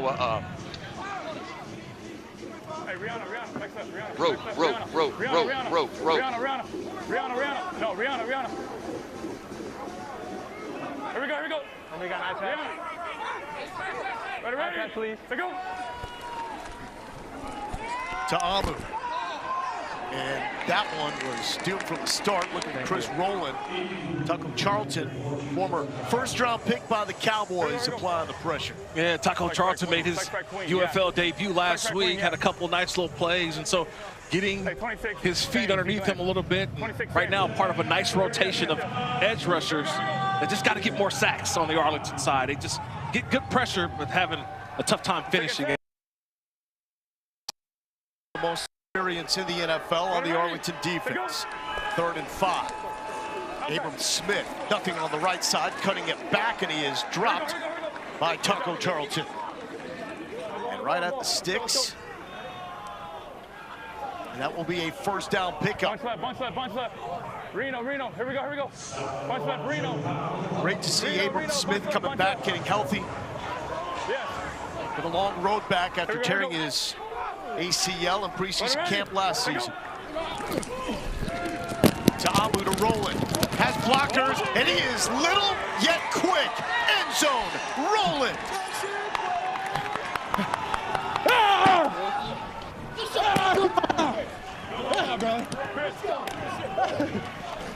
Oh. 5'8", 179, but Kirk, we say this is a league of opportunity. Yeah, it's a league of opportunities, but it's also seeing what the defense is giving you. And this is a nice job of blocking by everyone. It's Bresnahan, it's Powell, it's everybody getting out in front and allowing Rowland to go out and get to the touchdown. You don't need a lot of space for the wide receiver, but when you got you guys on the outside blocking the way that they did, he's able to get to the outside, show off the speed, and get into the end zone. And this is lining up for the 1-point conversion. Smith to the end zone. and is able to pick up the extra point. And so DC right back in this. Chris Rowland, undersized out of Tennessee State, coming up large and in charge for the DC Defenders.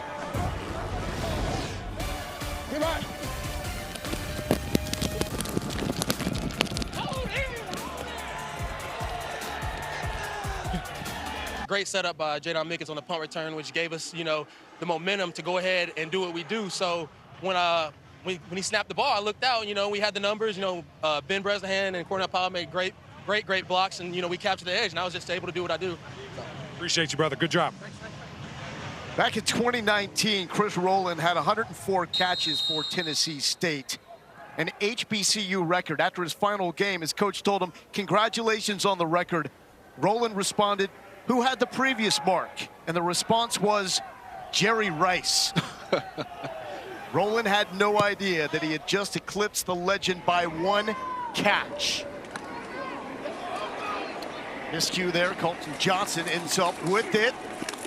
Takes it to the 23-yard line. Some really good HBCU flavor in this game. Rowland was a 2019 Deacon Jones Black College Hall of Fame Player of the Year. Fred Keiss, his offensive coordinator, won 2 Black College national titles, one at Southern and one at Hampton.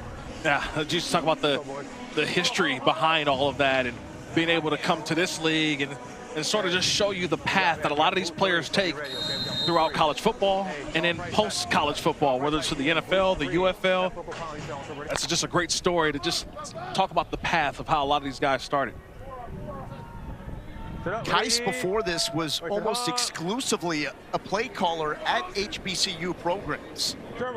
Here number 3 calling the plays for the Defenders. Perez, little dump down to Canella, shake and bake, but nowhere to go. Tackle is made by Bryce Thompson. And now you see this defense starting to take over a little bit. Gave up some points early, 27 at the half, but DC, the best defense in all of the UFL, really starting to keep some things in front of them.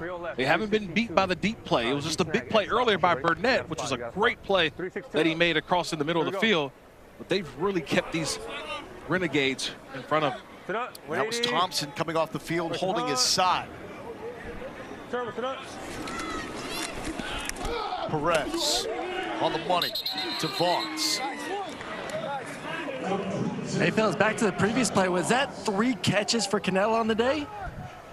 Oh, yeah. Ding, ding, ding. Yes, it is. It was 3.5. I need one more. I need one more for the over. I believe Chris Rowland now up to 4 catches. Just saying, take me over there. I tried to tell you. 7 Dixie left. 350. To take the kids to Chuck E. Cheese. There you go.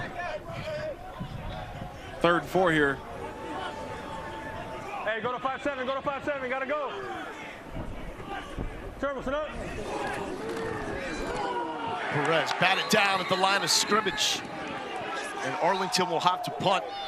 Niles Scott is there with the breakup. Former All-American at Frostburg State. The Bobcats, for the record. D3 powerhouse. All you got to do is just get up. If you can't get there, I mentioned, just jump up, get a paw up, right? Get a mitt up, whatever it is. Try to just defend that play. Make it hard for the quarterback to see over you. And that time, nice job there by Niles Scott, 6'1", 326, showing the hops. What are you doing with that if you're playing D3 football? Praying. You're praying. There's not guys that look like you, Eric, playing D3 to defend that. I can assure you he got off the bus first. And that punt is muffed by Jadon Mickens.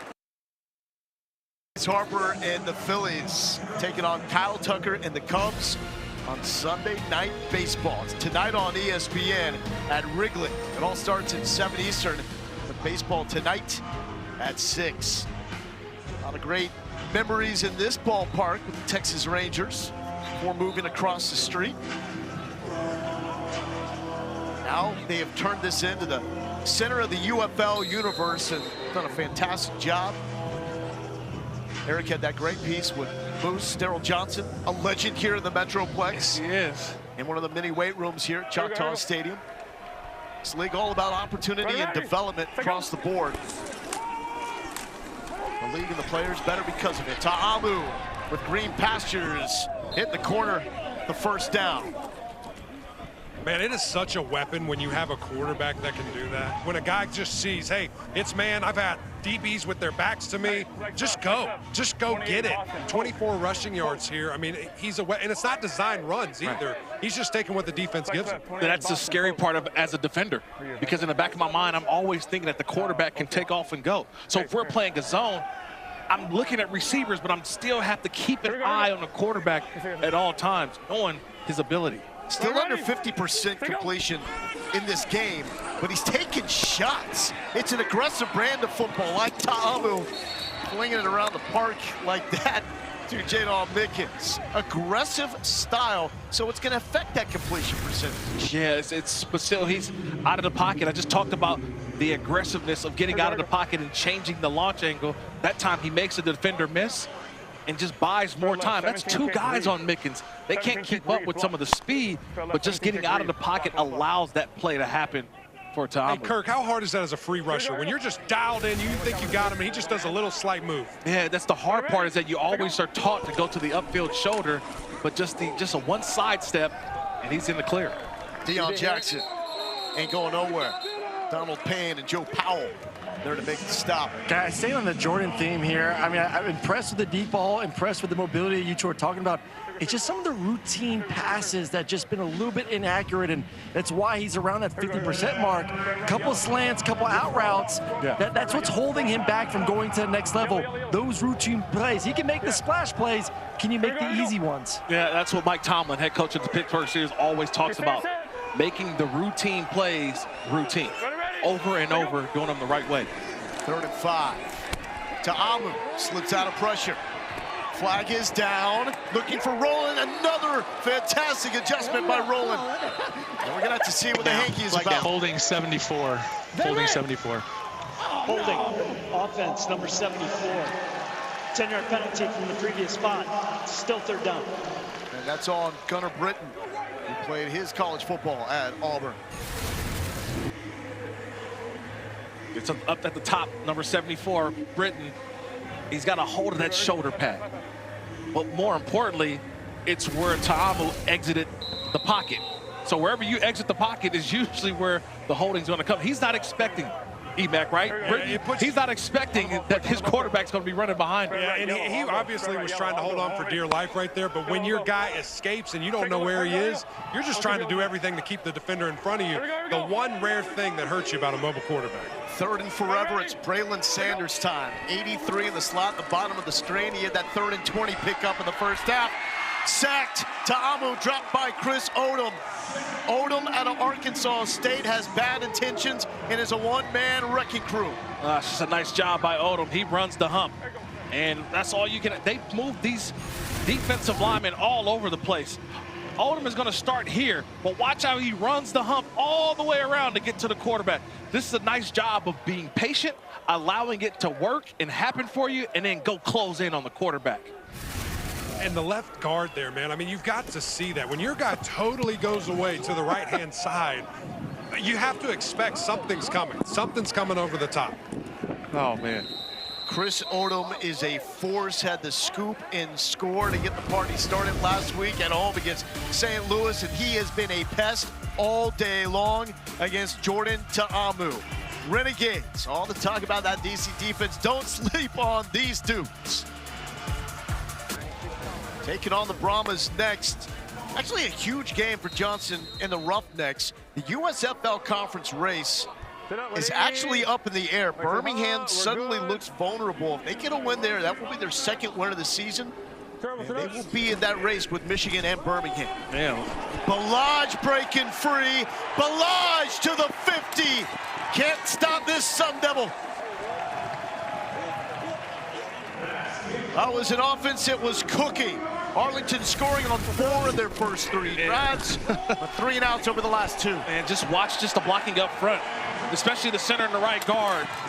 And you don't need much. Kalen Balaj already with the UFL record 77-yard run earlier in the season, showing you the speed and ability that when he gets into the open field, he's got some juice. And that's what his coach said, Bob Seuss. I didn't know he had that much ability, that much speed at the second level. Gotta go. Second leading rusher in the Gotta go. league coming into this game. But Chuck Long, the OC, actually talked about him getting started because the numbers are a little deceiving outside of that 77-yard run. Yeah, just try to get the consistency.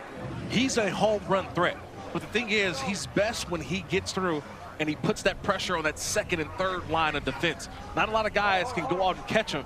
It's just getting him through that initial wave at the line of scrimmage. The 2018 Cam Scatteroo for Arizona State. Had a great career and like Scatteroo, drafted in the 4th round. 6 carries, 70 yards, way over that total at 45.5 on ESPN Bet coming into this. We're good. And feed him. A little sidestep, trying to stay up and get back to the original line of scrimmage. So Kalen Ballage, well-traveled, but he's produced at all of his stops. Nearly 2,000 rushing yards, 27 touchdowns at Arizona State. Selected in the 4th round in 2018 by Miami. Played 52 games in the NFL. Then spring football with the Brahmas a couple of seasons ago. And he is back now with the Arlington Renegades. And it is quite the backfield with Day Hunter and Davion Smith, who was a scorer for the Renegades as well. 3rd and 7 for Perez. Tipped, nearly picked off. Joe Wallace got a piece of it. And a flag is now down as that play continued, and just trying to make sure this doesn't get out of hand. We got a flag. We got a flag. We're good. We got a flag. We're good. 99. Perez is excited about the flag. It came in late. That's good leadership, though. He's trying to. Over. Personal foul, unnecessary roughness. Defense number 99. Okay. 15-yard penalty from the previous spot. Automatic first down. Well, it's the guy who makes the play, then gets the penalty. Joe Wallace is the one who makes the play here. So Wallace gets up the field. He hits the arm of Luis Perez. The ball flutters. Now you're moving to the next down. The play's already over. It should be done. But then watch Wallace, number 99, with the crackback block that's just unnecessary. And that's where you get the penalty from. But also, they get to retain the possession, the Renegades. And Lowell, that's why you hear the quarterback, Luis Perez, saying, we're good. Do not get another penalty to get rid of this 15 yards. Yeah. Seth Green, the tight end, now checking in the diamond formation. His spin move and fighting for a couple of yards.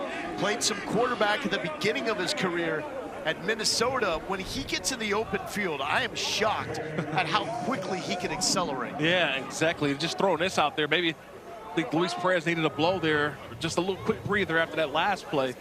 But just showing you some of the complex running game that I've talked about when it comes to the Renegades. They got end arounds, crackback blocks, condensed formations.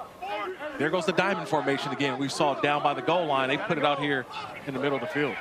Diamond formation created by Joe Wickline when he was at Oklahoma State as the offensive line coach. Back to the ground for Day Hunter. Momo Sanogo out of Louisville makes a stop. Had nearly 300 tackles in his career that started at Ole Miss, then winded up at Louisville. A lot of mention of Ole Miss in this game. They're a good football team, right? Think of Jackson Dart now, first-round quarterback of the New York Giants. Here we go.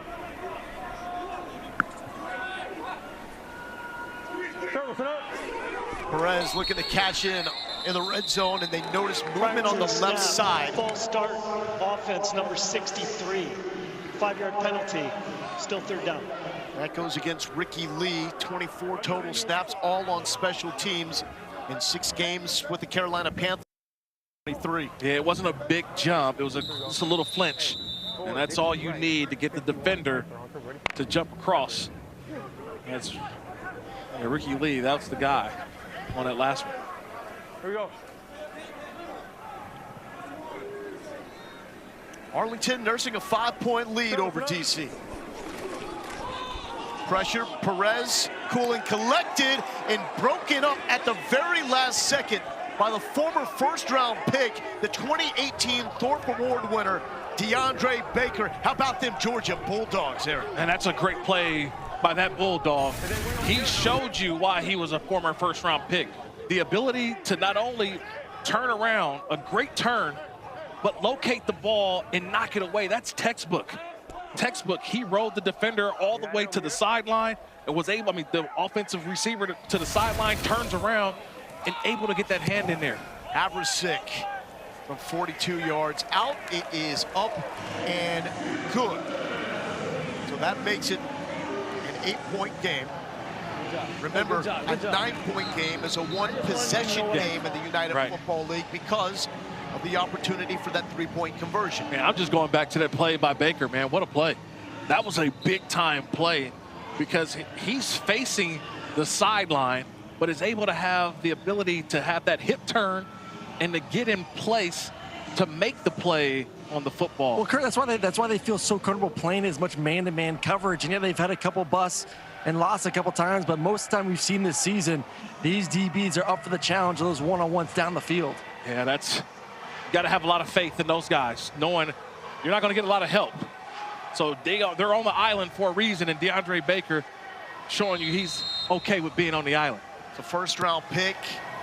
Career got a little derailed with some off-the-field issues. Started to get things back together, but then broke his femur in a game with the Chiefs in 2021 on a non-contact play. And it's not played in the NFL since.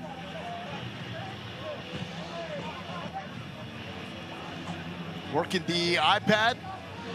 So getting all those plays, the opportunity to watch the film in real time. What would that have been like for you, Emac and Aaron, to have this technology on the sideline when you guys were? Well, really, it's two things. I mean, A, you can't lie to your offensive line coach and tell him what you saw. But B, man, you can get tendencies so much faster, Aaron, and us knowing the protection and where they're trying to come from, I have to think coverage-wise, it's unreal for you. Oh, yeah, we didn't have it in college. Obviously, you had it in the NFL. You had just the pictures, but to see real-life video, seeing the movement pre-snap, post-snap, right away is invaluable for those guys. Well, it's a battle of the top quarterbacks in the United Football League. Perez and Ta'amu doing battle, both of them over 200 yards. Ta'amu, pump fake, man downfield, wide open, he lost it. That's the second time that we've seen a miscommunication between Ta'amu and Cornell Powell on a downfield shot. There is a flag down at the line of scrimmage. Yeah, and this one. Illegal use of hands to the face, number 33, defense, 5-yard penalty, automatic first down. And Aaron, I think I'm going to put this one on Ta'amu. I'm putting this one on the quarterback because I believe Powell, if you watch him, he's going to sail the route down here, and he sees this safety coming down. So he's trying to go more toward the corner, and I believe Ta'amu threw it toward the post. I think this one is definitely on the quarterback because he's wide open toward the corner if he gets that ball out there. It looks like he's running an angle route, high angle, and Ta'amu's throwing a post route towards the middle of the field. So Eric's gonna have to do some investigating over there to see if we can truly blame the quarterback or not. Ta'amu pulls it from Abram Smith and slides down at the 30-yard line.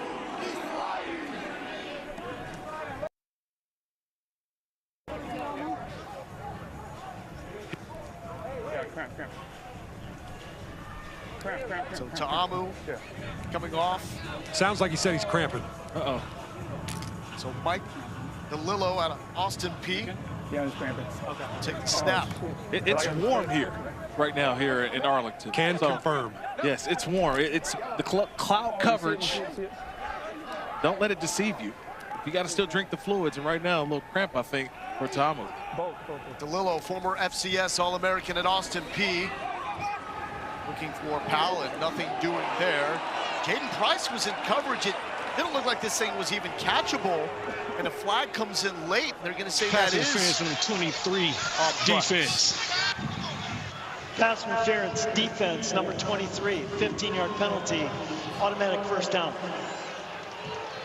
And I hate to say this as a former defender in the NFL, but I believe this is not pass interference. It's the holding maybe, but this ball's underthrown. He does restrict Powell from coming back to the football, so it may just be the holding, but to me, that's just not a call. I keep the flag in my pocket. I don't think that the holding impeded Powell from coming back from a poorly thrown football. That's the second PI on Jaden Price. And how about Powell just... I don't like that one. How about taking a shot, though, with your backup quarterback as Abram Smith takes a shot. Ball is out. Renegades say they have it. They do. Davion Nixon with the recovery. Former finalist for the Outland out of Iowa. Big Ten Defensive Player of the Year in 2020. Come on now, big fella. Yeah, but who was the guy that made the hit? That's what I want to see. The guy who made the hit is the guy who we've got mic'd up. Ajane Harris, here he is again, number 5, just doing his job, comes down and meets the ball carrier, Abram Smith, before he really can corral that football. So it's the hit by Harris, knocks the ball loose, and now you've got the recovery by the Renegades. Aaron, is that not a pull 10 out of 10 times? I mean, is that just a backup quarterback going in, being afraid to pull it? Or I mean, I go back with Kurt. That's a lot. You ask a backup quarterback to do the first couple plays of the game. You're throwing a shot down the field, then you got to read a zone right in your face. But that's a good job by 5 there, going right at the mesh point. I want to see one of you guys try to get that football away from Nixon. No, he ain't. Come on. You guys are some big physical dudes.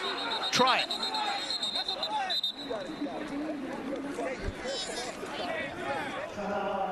Hey, it's because Zay's out, so it's... Put this in my locker. That's mine. Real talk. That, yes, and no one's taking that away. You got it. You got it, Mr. Davion Nixon.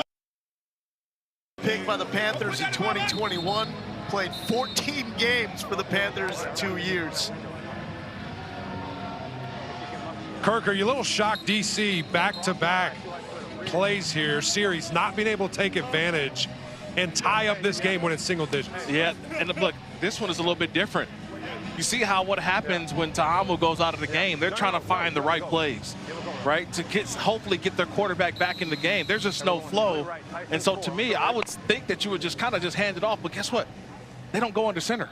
I would say, hey, go under center. A new quarterback, hey, let's calm it down for a little bit. But trying to go through the motions and the techniques and fundamentals of this offense, it's difficult at the time. Perez to Balaj as Arlington on the move here in the final 20 seconds of the third quarter. Let's catch up with Aaron. And with Harris down here on the field, what did you see in that last one when you're attacking the quarterback, that mesh point? What are you looking for as a defender?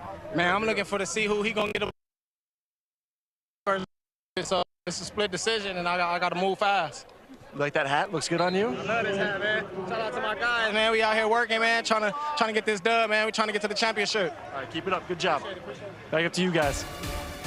That takes us to the end of the third quarter. An 8-point lead on Arlington over DC. All the overs hitting, by the way. Keep the good times coming. Bob Stoops has himself a national championship. He did that very early in his run at Norman. He's got himself an XFL championship. Did that with Luis Perez after making that trade to get him from Vegas. And now he's got a team that's looking like one that can claim the UFL championship. It's the two leaders. Here we go. In the XFL conference race, both 3-1. Top 2 from each conference will make the playoffs. 8-point lead.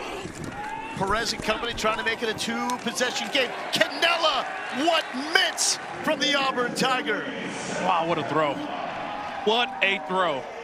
First of all, it's really the quarterback seeing what he's going to get, knowing he's got man-to-man, and gets that ball right where it needs to be. He knows the safety's bearing down on Canella, but able to put it right where Canella can stretch his arms, grab it, and get down. That's a great jump, great throw from Luis Perez. Well, he knew it's man-to-man with that low-hole wrap player, so he's going to move him left, knowing that he's going to have man-to-man outside leverage on his tight end. Beautiful job with his eyes. Here we go. Terrible sit-ups. Perez, pump fakes, goes back to the intended target. Complete to Deontay Burnett. Had the first touchdown of the game. One hand, 63-yarder. Come on now, maybe the play of the year. Yeah, it's all about ball placement, man. Sometimes you just have to believe in your guys. You put it in that area, they're going to go up and get it. Whether it's Canella, whether it's Burnett. We've seen Tyler Bonds. All of these receivers do a great job for Luis Perez. Perez in trouble, gives himself up. It's Andre Mintz and Derek Roberson there. That's a couple of the elite edge rushers in this league. Mintz out of Vandy, Roberson Sam Houston. Yeah, this is a big play right here, big third down for DC. Right now, you mentioned it, it's a one-possession game, being right now down 8 if you're DC. You don't want to allow any yards to make a field goal attempt a little easier for Arlington if they don't get it here.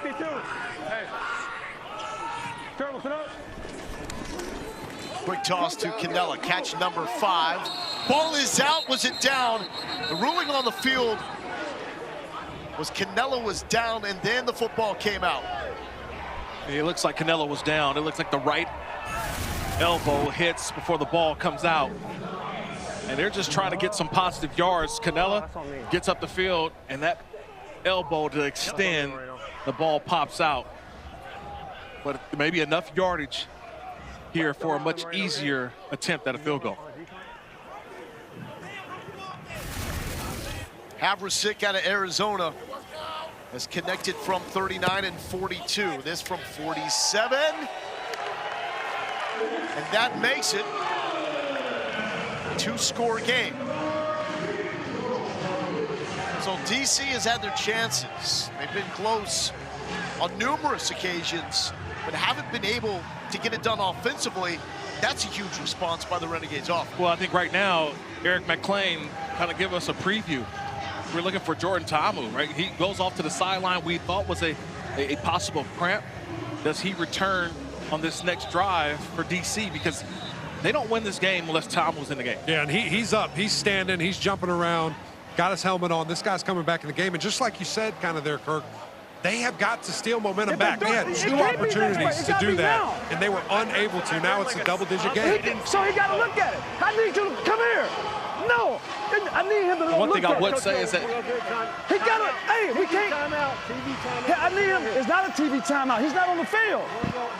He's not on the field. Come on, man. He can't do that. He so cannot interim do head that. coach Shannon Harris is fired up about something. I think there was confusion about maybe going to a media timeout, but was making his displeasure known. Coach, he said he didn't see it. That's the problem. So they got to look at it up top.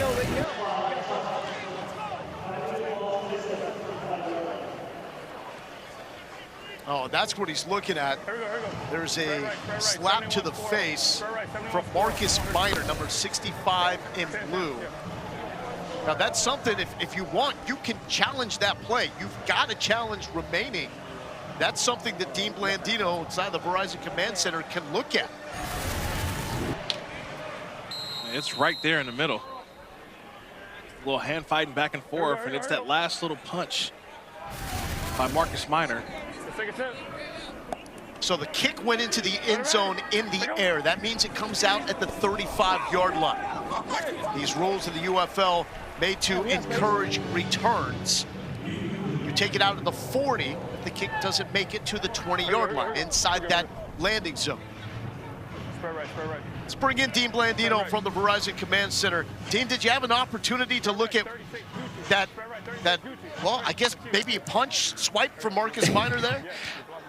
Yeah, and look, had it been a closed fist punch, then we would have come in and made it a foul from the command center. But that was pushing and shoving, open hand. If Coach Harris wanted to challenge that, okay, but we're really looking for something, a closed fist punch to get involved from the command center on that. Yeah, Dean, I would ask you one more thing. Does that ball have to go through the uprights first, or what considers a post-kick penalty versus a in-the-play penalty? That would be considered after the play. We wouldn't get into technically where the ball was. That's kick is away, everything's done, and now we've got a post-possession, post-whistle, post-play foul that would be enforced as a dead ball penalty. Thank you so much, team. Appreciate it as always. You got it. So Ta'amu back in the game. We saw him go to the sideline. Last drive for DC. Mike DeLillo came in. And Shane A. Harris forced the fumble. That was him that tried to put the big pop on Roland a moment ago, but Roland was able to stay up. Harris has been everywhere for the Arlington defense. Ta'amu eludes the pressure, throws on the run, and cut at the 40-yard line by Jafon Antonio. It's a nice job again there by Ta'amu. He sees the rush, he gets underneath, gets to the outside, and allows Antonio to just work his route, right? Just keep going, keep staying available for your quarterback. I love how he comes back to the football too. Comes back to the ball, show hands, and Ta'amu hits him right there.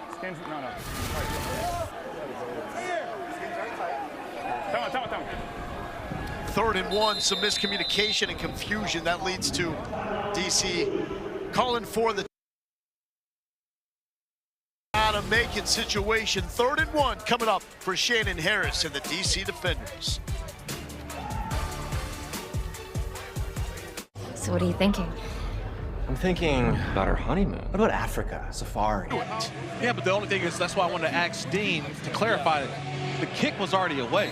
So the 5-yard penalty would only have pushed the kick back 5 yards. You know what I mean? So are you gaining much from that? And it was the kick that went into the end zone. So Abram Smith here in DC were able to start at the 35. Correct. Fantastic field position for the Defenders.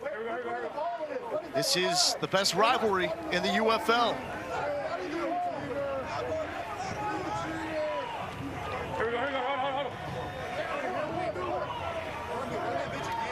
Report again, here we go. Hey, let's go. Same play. Let's go. 26 power, extra.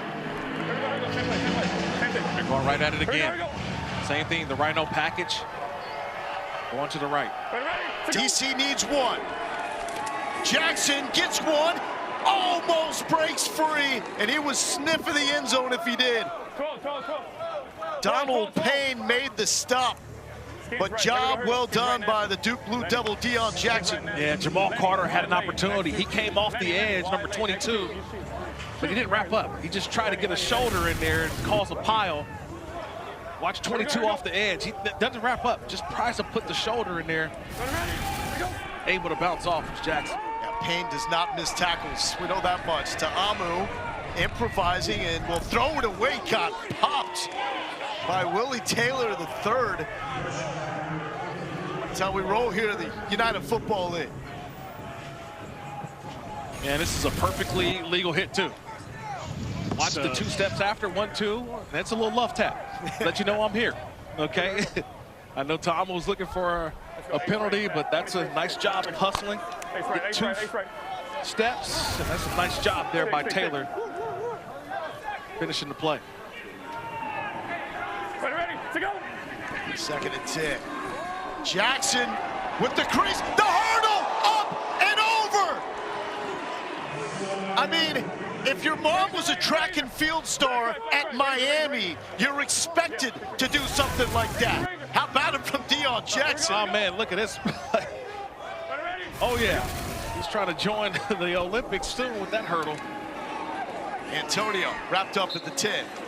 That is good DNA right there for Deion Jackson. Thank you, Mom. Look at that downhill run, though. Just the acceleration through the to get up and have the ability to jump over Miles Dorn, number 46 for Arlington. That's explosion right there. That's from all those deadlifts, right, Eric McLean? Come on, you need it. Ta'amu to Roland. 2-yard line. Oh, good spot. Thank you. Here you go. Rhino, hack, Rhino, hack. Lady, Rhino, hack, lady. So the Rhino, that gets the extra offensive lineman in to play tight end. Got a big boy in the backfield as well, so which way do they go with the Rhino package? 54. Hey, back it. Ready, take off. Jackson, Ta'amu with the kick, and he is in. When the Defenders need it, their star quarterback delivers. What a job there. That's the quarterback doing what he does best. Watch Jahari Branch, though. He's the guard who plays guard, but he's playing fullback. And nobody wants to get in the way of the 6'2", 314-pound. Watch Big 56 right here. Nobody wants to even touch him. Everybody's swimming and moving out of the way. Tahamu just runs right behind him because nobody wants to go and take him on the line of scrimmage. Second rush touchdown for Ta'amu this season. And DC lining up for the 5-yard line. This is a 2-point attempt to make it a 3-point game.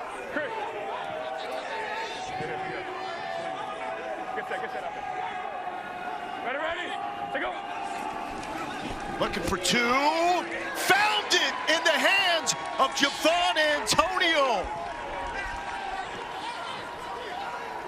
Fighting for the lead in the XFL conference race.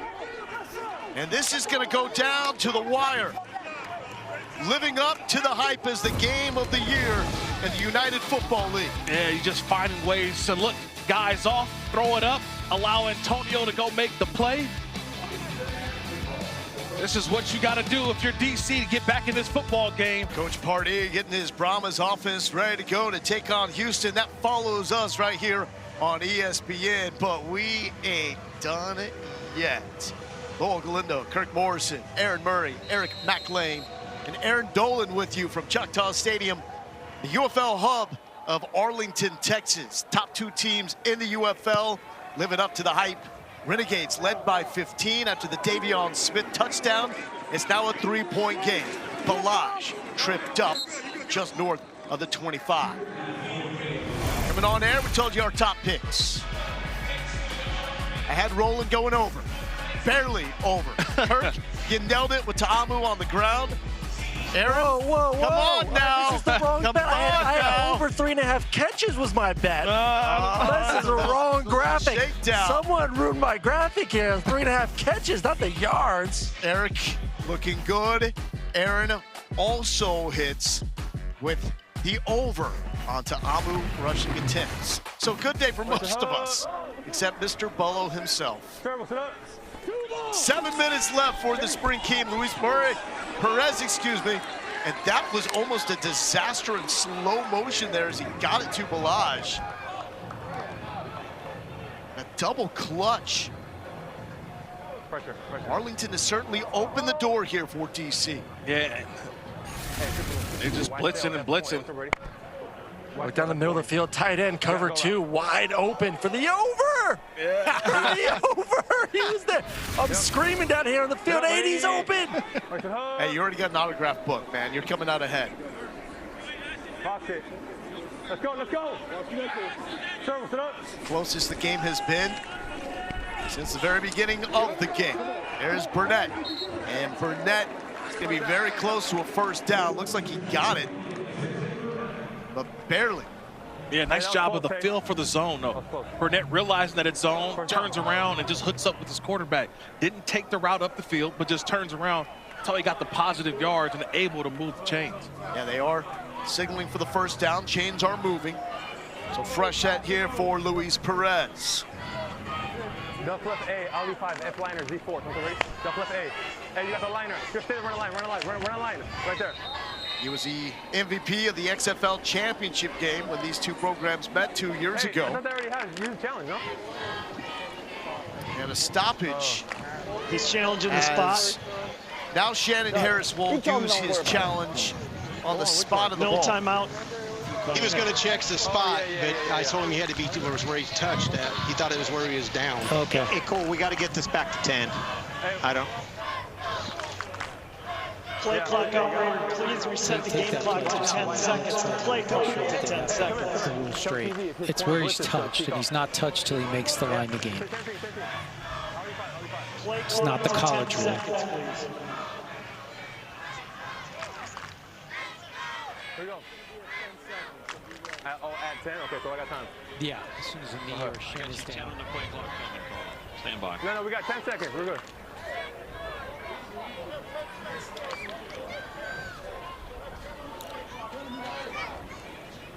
There's no challenge. Here we go.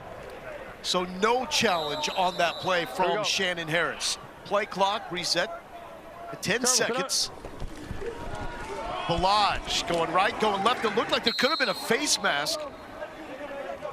And negative yards there with Joe Wallace on the stop out of Sam Houston State. Yeah, it looked like a face mask initially, but it was just Joe Wallace fighting through an offensive line and just wrapping it up. Kalen Balaj, just watched 99 just come out of the fray. That was all his shoulder pad. Just a big, strong dude right there. He's just manhandling people over there. Balaj ain't a little guy. 222. 5 minutes left. Sidestep for Balaj. Lost it. DC thinks they have it.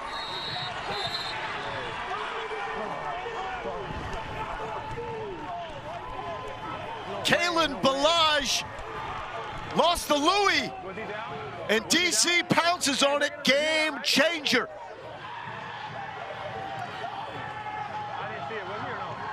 Niles Scott comes up with it.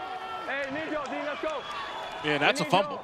I believe it was Niles Scott who may have been the one that got a hand in there. It was his attempted tackle of Balaj that resulted in the fumble. Right in the middle of your screen. Watch 90 come back.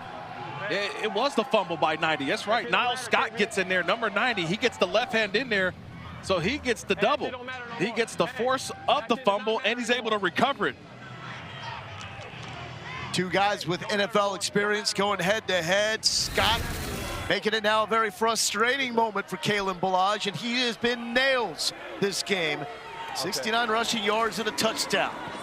Chance for Abram Smith. Dropped by Donald Payne. Wow, what a change of events right there. Kalen Balaj just going through the traffic. Not holding on the ball, is careful enough. Scott gets the hand in there. It's recovered, and now can DC, what we've talked about all game long, right, Eric McLean, can they capitalize on the opportunities that they are given from Arlington? Well, no one in the league is better. 24 points off turnovers this season. That leads the United Football League. To Amu. Deep drop back. Downfield rolling. Picked off. Another one for Janae Harris. He saved the day for the Renegades last week and may have done it again.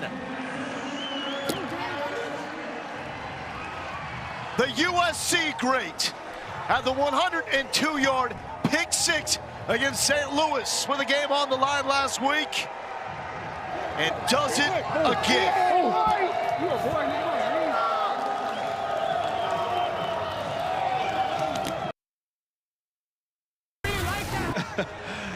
Janae Harris, watch, he baits the quarterback. He baited Ta'amu to make this throw, and it's underthrown, and he's able to cut that ball off. There's a reason why. He knew where he had to get, knew his speed, and he knew the rolling speed in front of him. Baited Ta'amu to throw that ball and was able to go up and go grab it right down the seam. What a stupid stat on Harris. That's 11 interceptions since the start of last season. Wow. They play a 10-game schedule in the United Football League. I mean, Aaron Murray, correct me if I'm wrong, I thought he baited Ta'amu to make that throw. He's got a wide open seam, and he cut it right underneath. Oh, he had eyes on the quarterback the whole time, it looked like, just waiting, seeing, feeling that receiver. And I will be interested if Ta'amu threw that further down the field, would he have been able to make a play? But still, tremendous job of just kind of forcing the quarterback to throw it exactly where he wanted him to throw the football. Yeah, the great eyes. He had the eyes back on the quarterback the entire time. That's your midseason UFL Defensive Player of the Year. Oh, without a doubt. Now leading the UFL in interceptions. We're not surprised on the play of Janae Harris. 3.5 left for the Spring King. Canella hit in the backfield and is wrapped up and brought down by Kelvin Joseph. Still plenty of time left. Plenty of time. All right, we're here with the new Spring King right now on defensive side of the football. Did you bait him there? What did you see? Man, I seen the ball in the air, man. I had to go make a play. Simple as that. Yeah, but when the route concept, though, did you kind of feel that he'd be running that eyes on the quarterback, kind of saying, hey, throw this football, I'm going to go get it? Man, 12, a good receiver. You know, I'm just over there doing my job, man. Coaches taught us to play outside and that because I had inside help, and that's what I did. You know, I seen the ball in the air, made a play on it. Big players, big plays at big times. Good job, man. And case in point with DC. That's Niles Scott with another huge play. Had that forced fumble, comes up with the sack to force the 4th down. I love this by Niles Scott again. He's just, I told you, manhandling guys up front.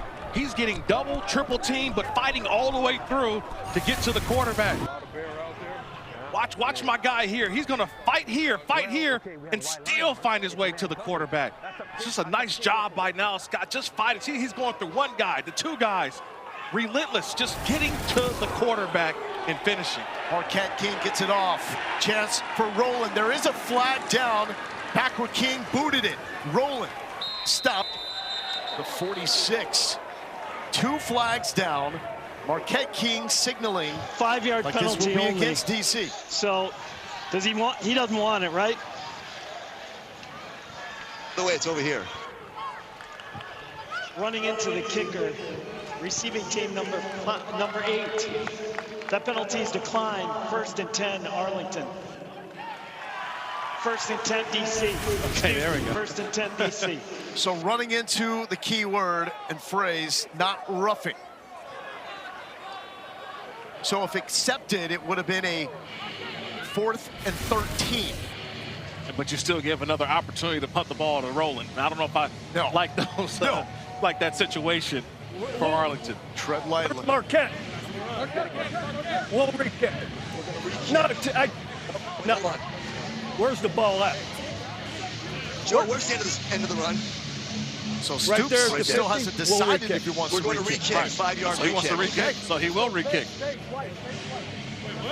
So maybe he gets a better kick. Arlington has chosen to accept the 5-yard penalty for running into the kicker. We will replay 4th down. So he will give Chris Rowland another opportunity. King has a bomb for a leg, so he can certainly get field position. That's what you're banking on here. You're banking that Marquette King's gonna bang this ball all the way down. Hopefully inside the 20-yard line. No, we go. And give your defense a long, long field for DC to have to operate. But Chris Rowland, 2019, had a receiving touchdown, a rushing touchdown, a punt and kick return for scores. So he is as versatile as a threat as you will find in the UFL. Another attempt for King. Gets it away clean, much better, end over end. Rowland's gonna field it at the 40. This is actually gonna work out better for DC to the 45. You were right, Kurt. But 2-minute warning. Kalen Balaj copped it up. Niles Scott got it for DC. But then the underthrow. Harris comes up with the INT. Another huge sack by Scott forces the... Right here, guys. Win the game right here. Take these guys' will, man. Put the ball in the hole right here. Hey, run out of it, Bradley. Run out of it, Bradley. Yep. The best rivalry in the United Football League. The interim head coach and the defenders urging his team to finish. DC is down by 3. All-time series knotted up at 2 wins apiece. Arlington got the 2023 XFL title. 3 regular season games decided by 1 or 2 points. Bigger squirrel.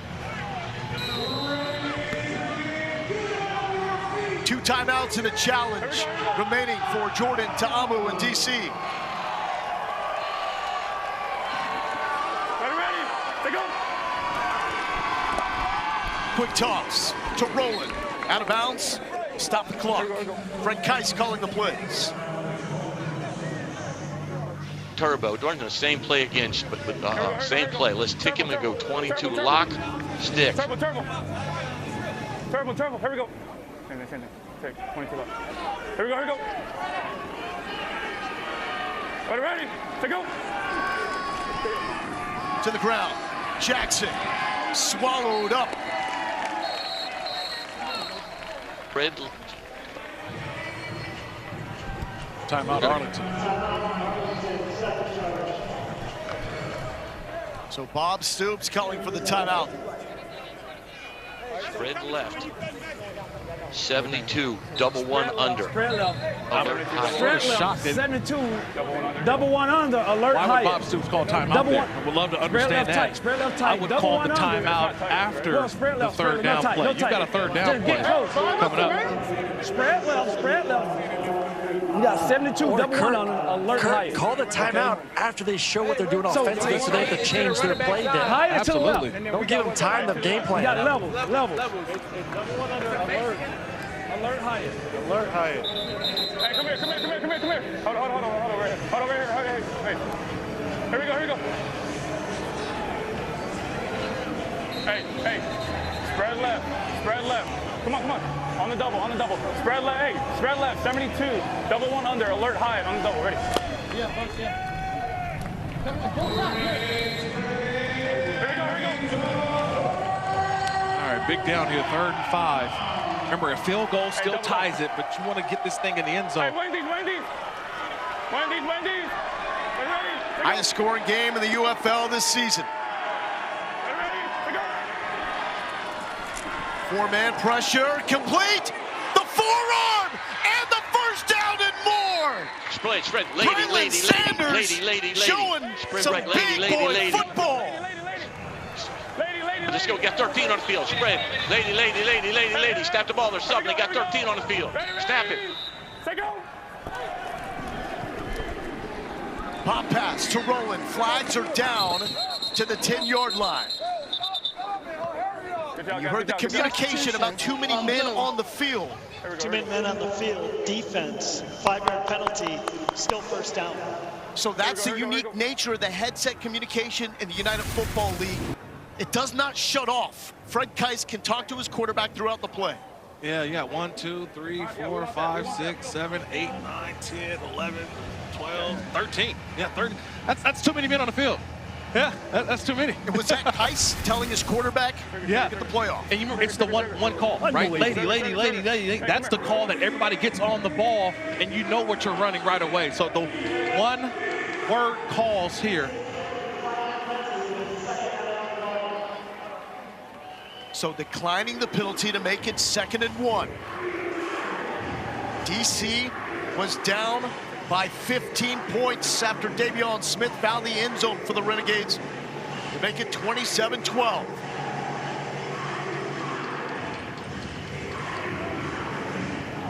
And with the 2 timeouts now, you're really thinking, how do I not only run some clock because you don't want them to get the ball back, but still be aggressive enough to score the touchdown. Spread left, double 72, double one under. Spread left, 72, double one under.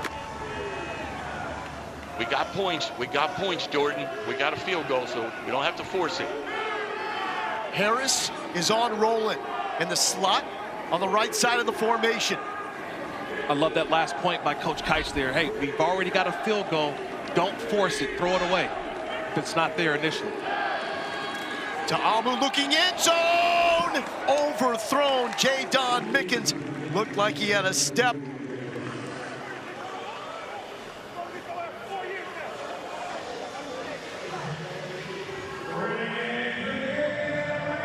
He's just looking at the formation, looking at the personnel group. Lady, bunch left, lady. Hey, Roger. I don't want it to single receiver side. Roger. Jackson, the running back. Ta'amu with the carry, first down, and brought down before finding the end zone. He's going to set up a first and goal to the 2. Let's go Rhino, coach. We go Rhino, hack, lady.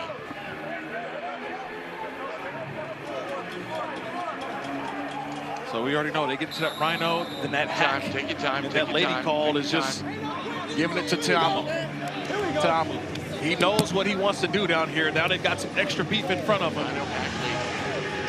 And who do you trust more if you're the DC defenders on offense? It's my quarterback with the ball in his hands. And formation for Ta'amu. Jackson, end zone. DC has stormed all the way back. We up by 3, we only 1.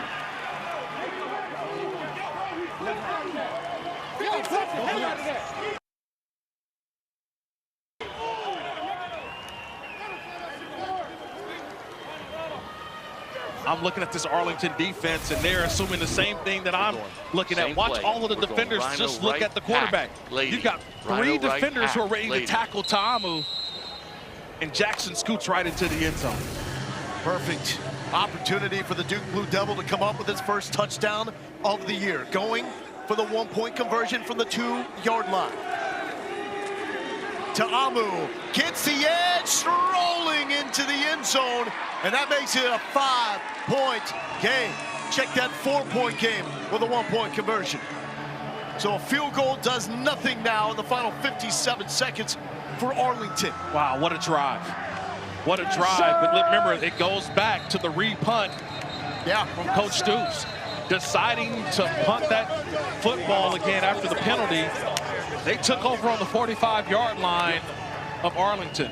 So they only had to go 45 yards, and they did just that, getting into the end zone with Jackson. Yes, sir! Yeah! Thank you, Jesus. And it's a 2-point conversion.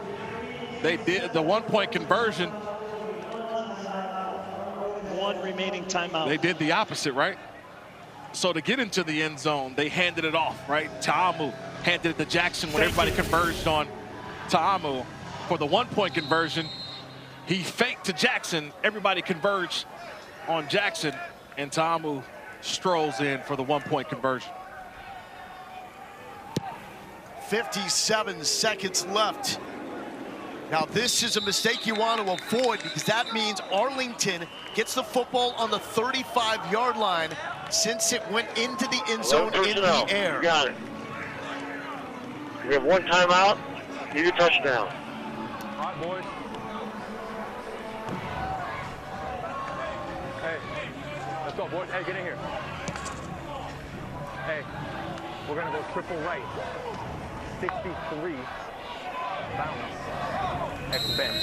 On triple, ready? You got flat. 57 seconds left. One timeout remaining for Luis Perez. Two teams at 3-1, the best records in the UFL.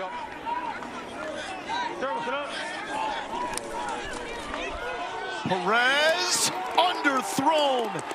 Calvin Joseph out of Kentucky making the play. Oh, I love the bracket right there. They had a bracket on Canella. So you have the tight end running a seam route and then goes to the out. Joseph underneath, safety over the top. Hey, we're gonna go triple right. We're gonna do the same exact play. Bounce, I checked it. 63 bounce. On triple, ready? 63. Chuck Long, former head coach at San Diego State. Trying to call up a winner for Perez. 53 seconds left. Perez feels the pressure and is dropped. The best team at getting to the quarterback in the UFL. Tells it again, Joe Wallace. Gotta go. Triple right, Cobra, triple. Cobra, 53. Cobra.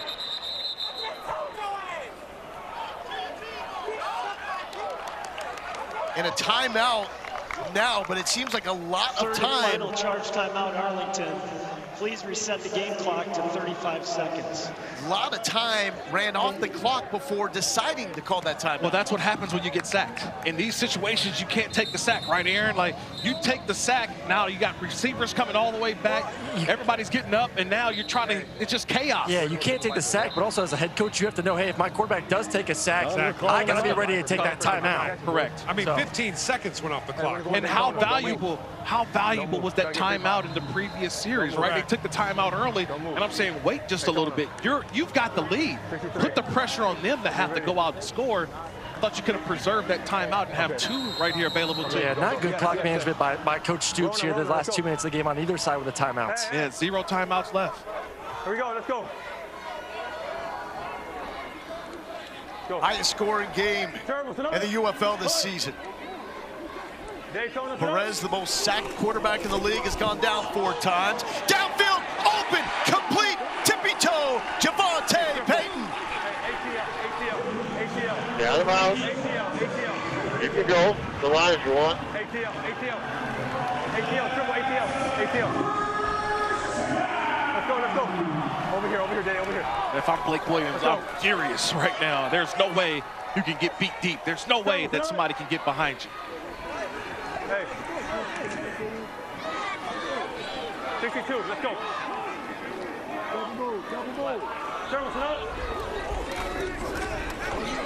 Four-man rush. Perez directing traffic. A little pump fake. And gets his man on the deck. Tries to get back to the line of scrimmage. Smartly, safely getting out of bounds. We're not out of bounds. Watch running. ATL. At the line, let's go at the line. At the line, ATL, let's go. Right his name, right? Nemo Uno. Over here, Danny. Here we go. Travels, another. Hey, 62. Travels, another. High snap. Perez pressured. Canella lost it. We've seen that twice from DC, and it looked like there was an opportunity there for Sal Canella. Miscommunication. Yeah, because it was Deontay Anderson, number 9, came down on a late sort of robber in front of Canella. Canella was going to run an inside route, but when Anderson jumps in front of him, Canella had to convert that route, and that's where the miscommunication was. Let's go search. Dixie right, 63. D-hammer search. Also ready. Marche Maxwell, Gotta go. Hammer, an absolute beast out of Chattanooga with the pressure from the inside. Watching these safeties are playing some games. Sideline contested catch. You just got mossed. Tyler Vaughn's doing the damage. So at some point, you got to go to the end zone. Give me a 10-yard stop they go. 10-yard stop they go. And there's Blake Williams, the defensive coordinator for DC, telling his guys, hey, back up. These safeties are not going to allow anything behind them. So everything in front of you, you want them to catch and keep the clock rolling. Cannot take a sack. Perez, end zone, picked off, ball game. Josh Proctor puts a nail in the coffin on the biggest comeback in the young history of the United Football League. That's how the Buckeyes roll. Hey, you can't review that? Hey, you can't review that? He's holding I just talked about those safeties. Those safeties are playing some mind games on Luis Perez. They were showing too high, then they came down later to show some cover 3. But once they got inside that red zone, it was all about the too high.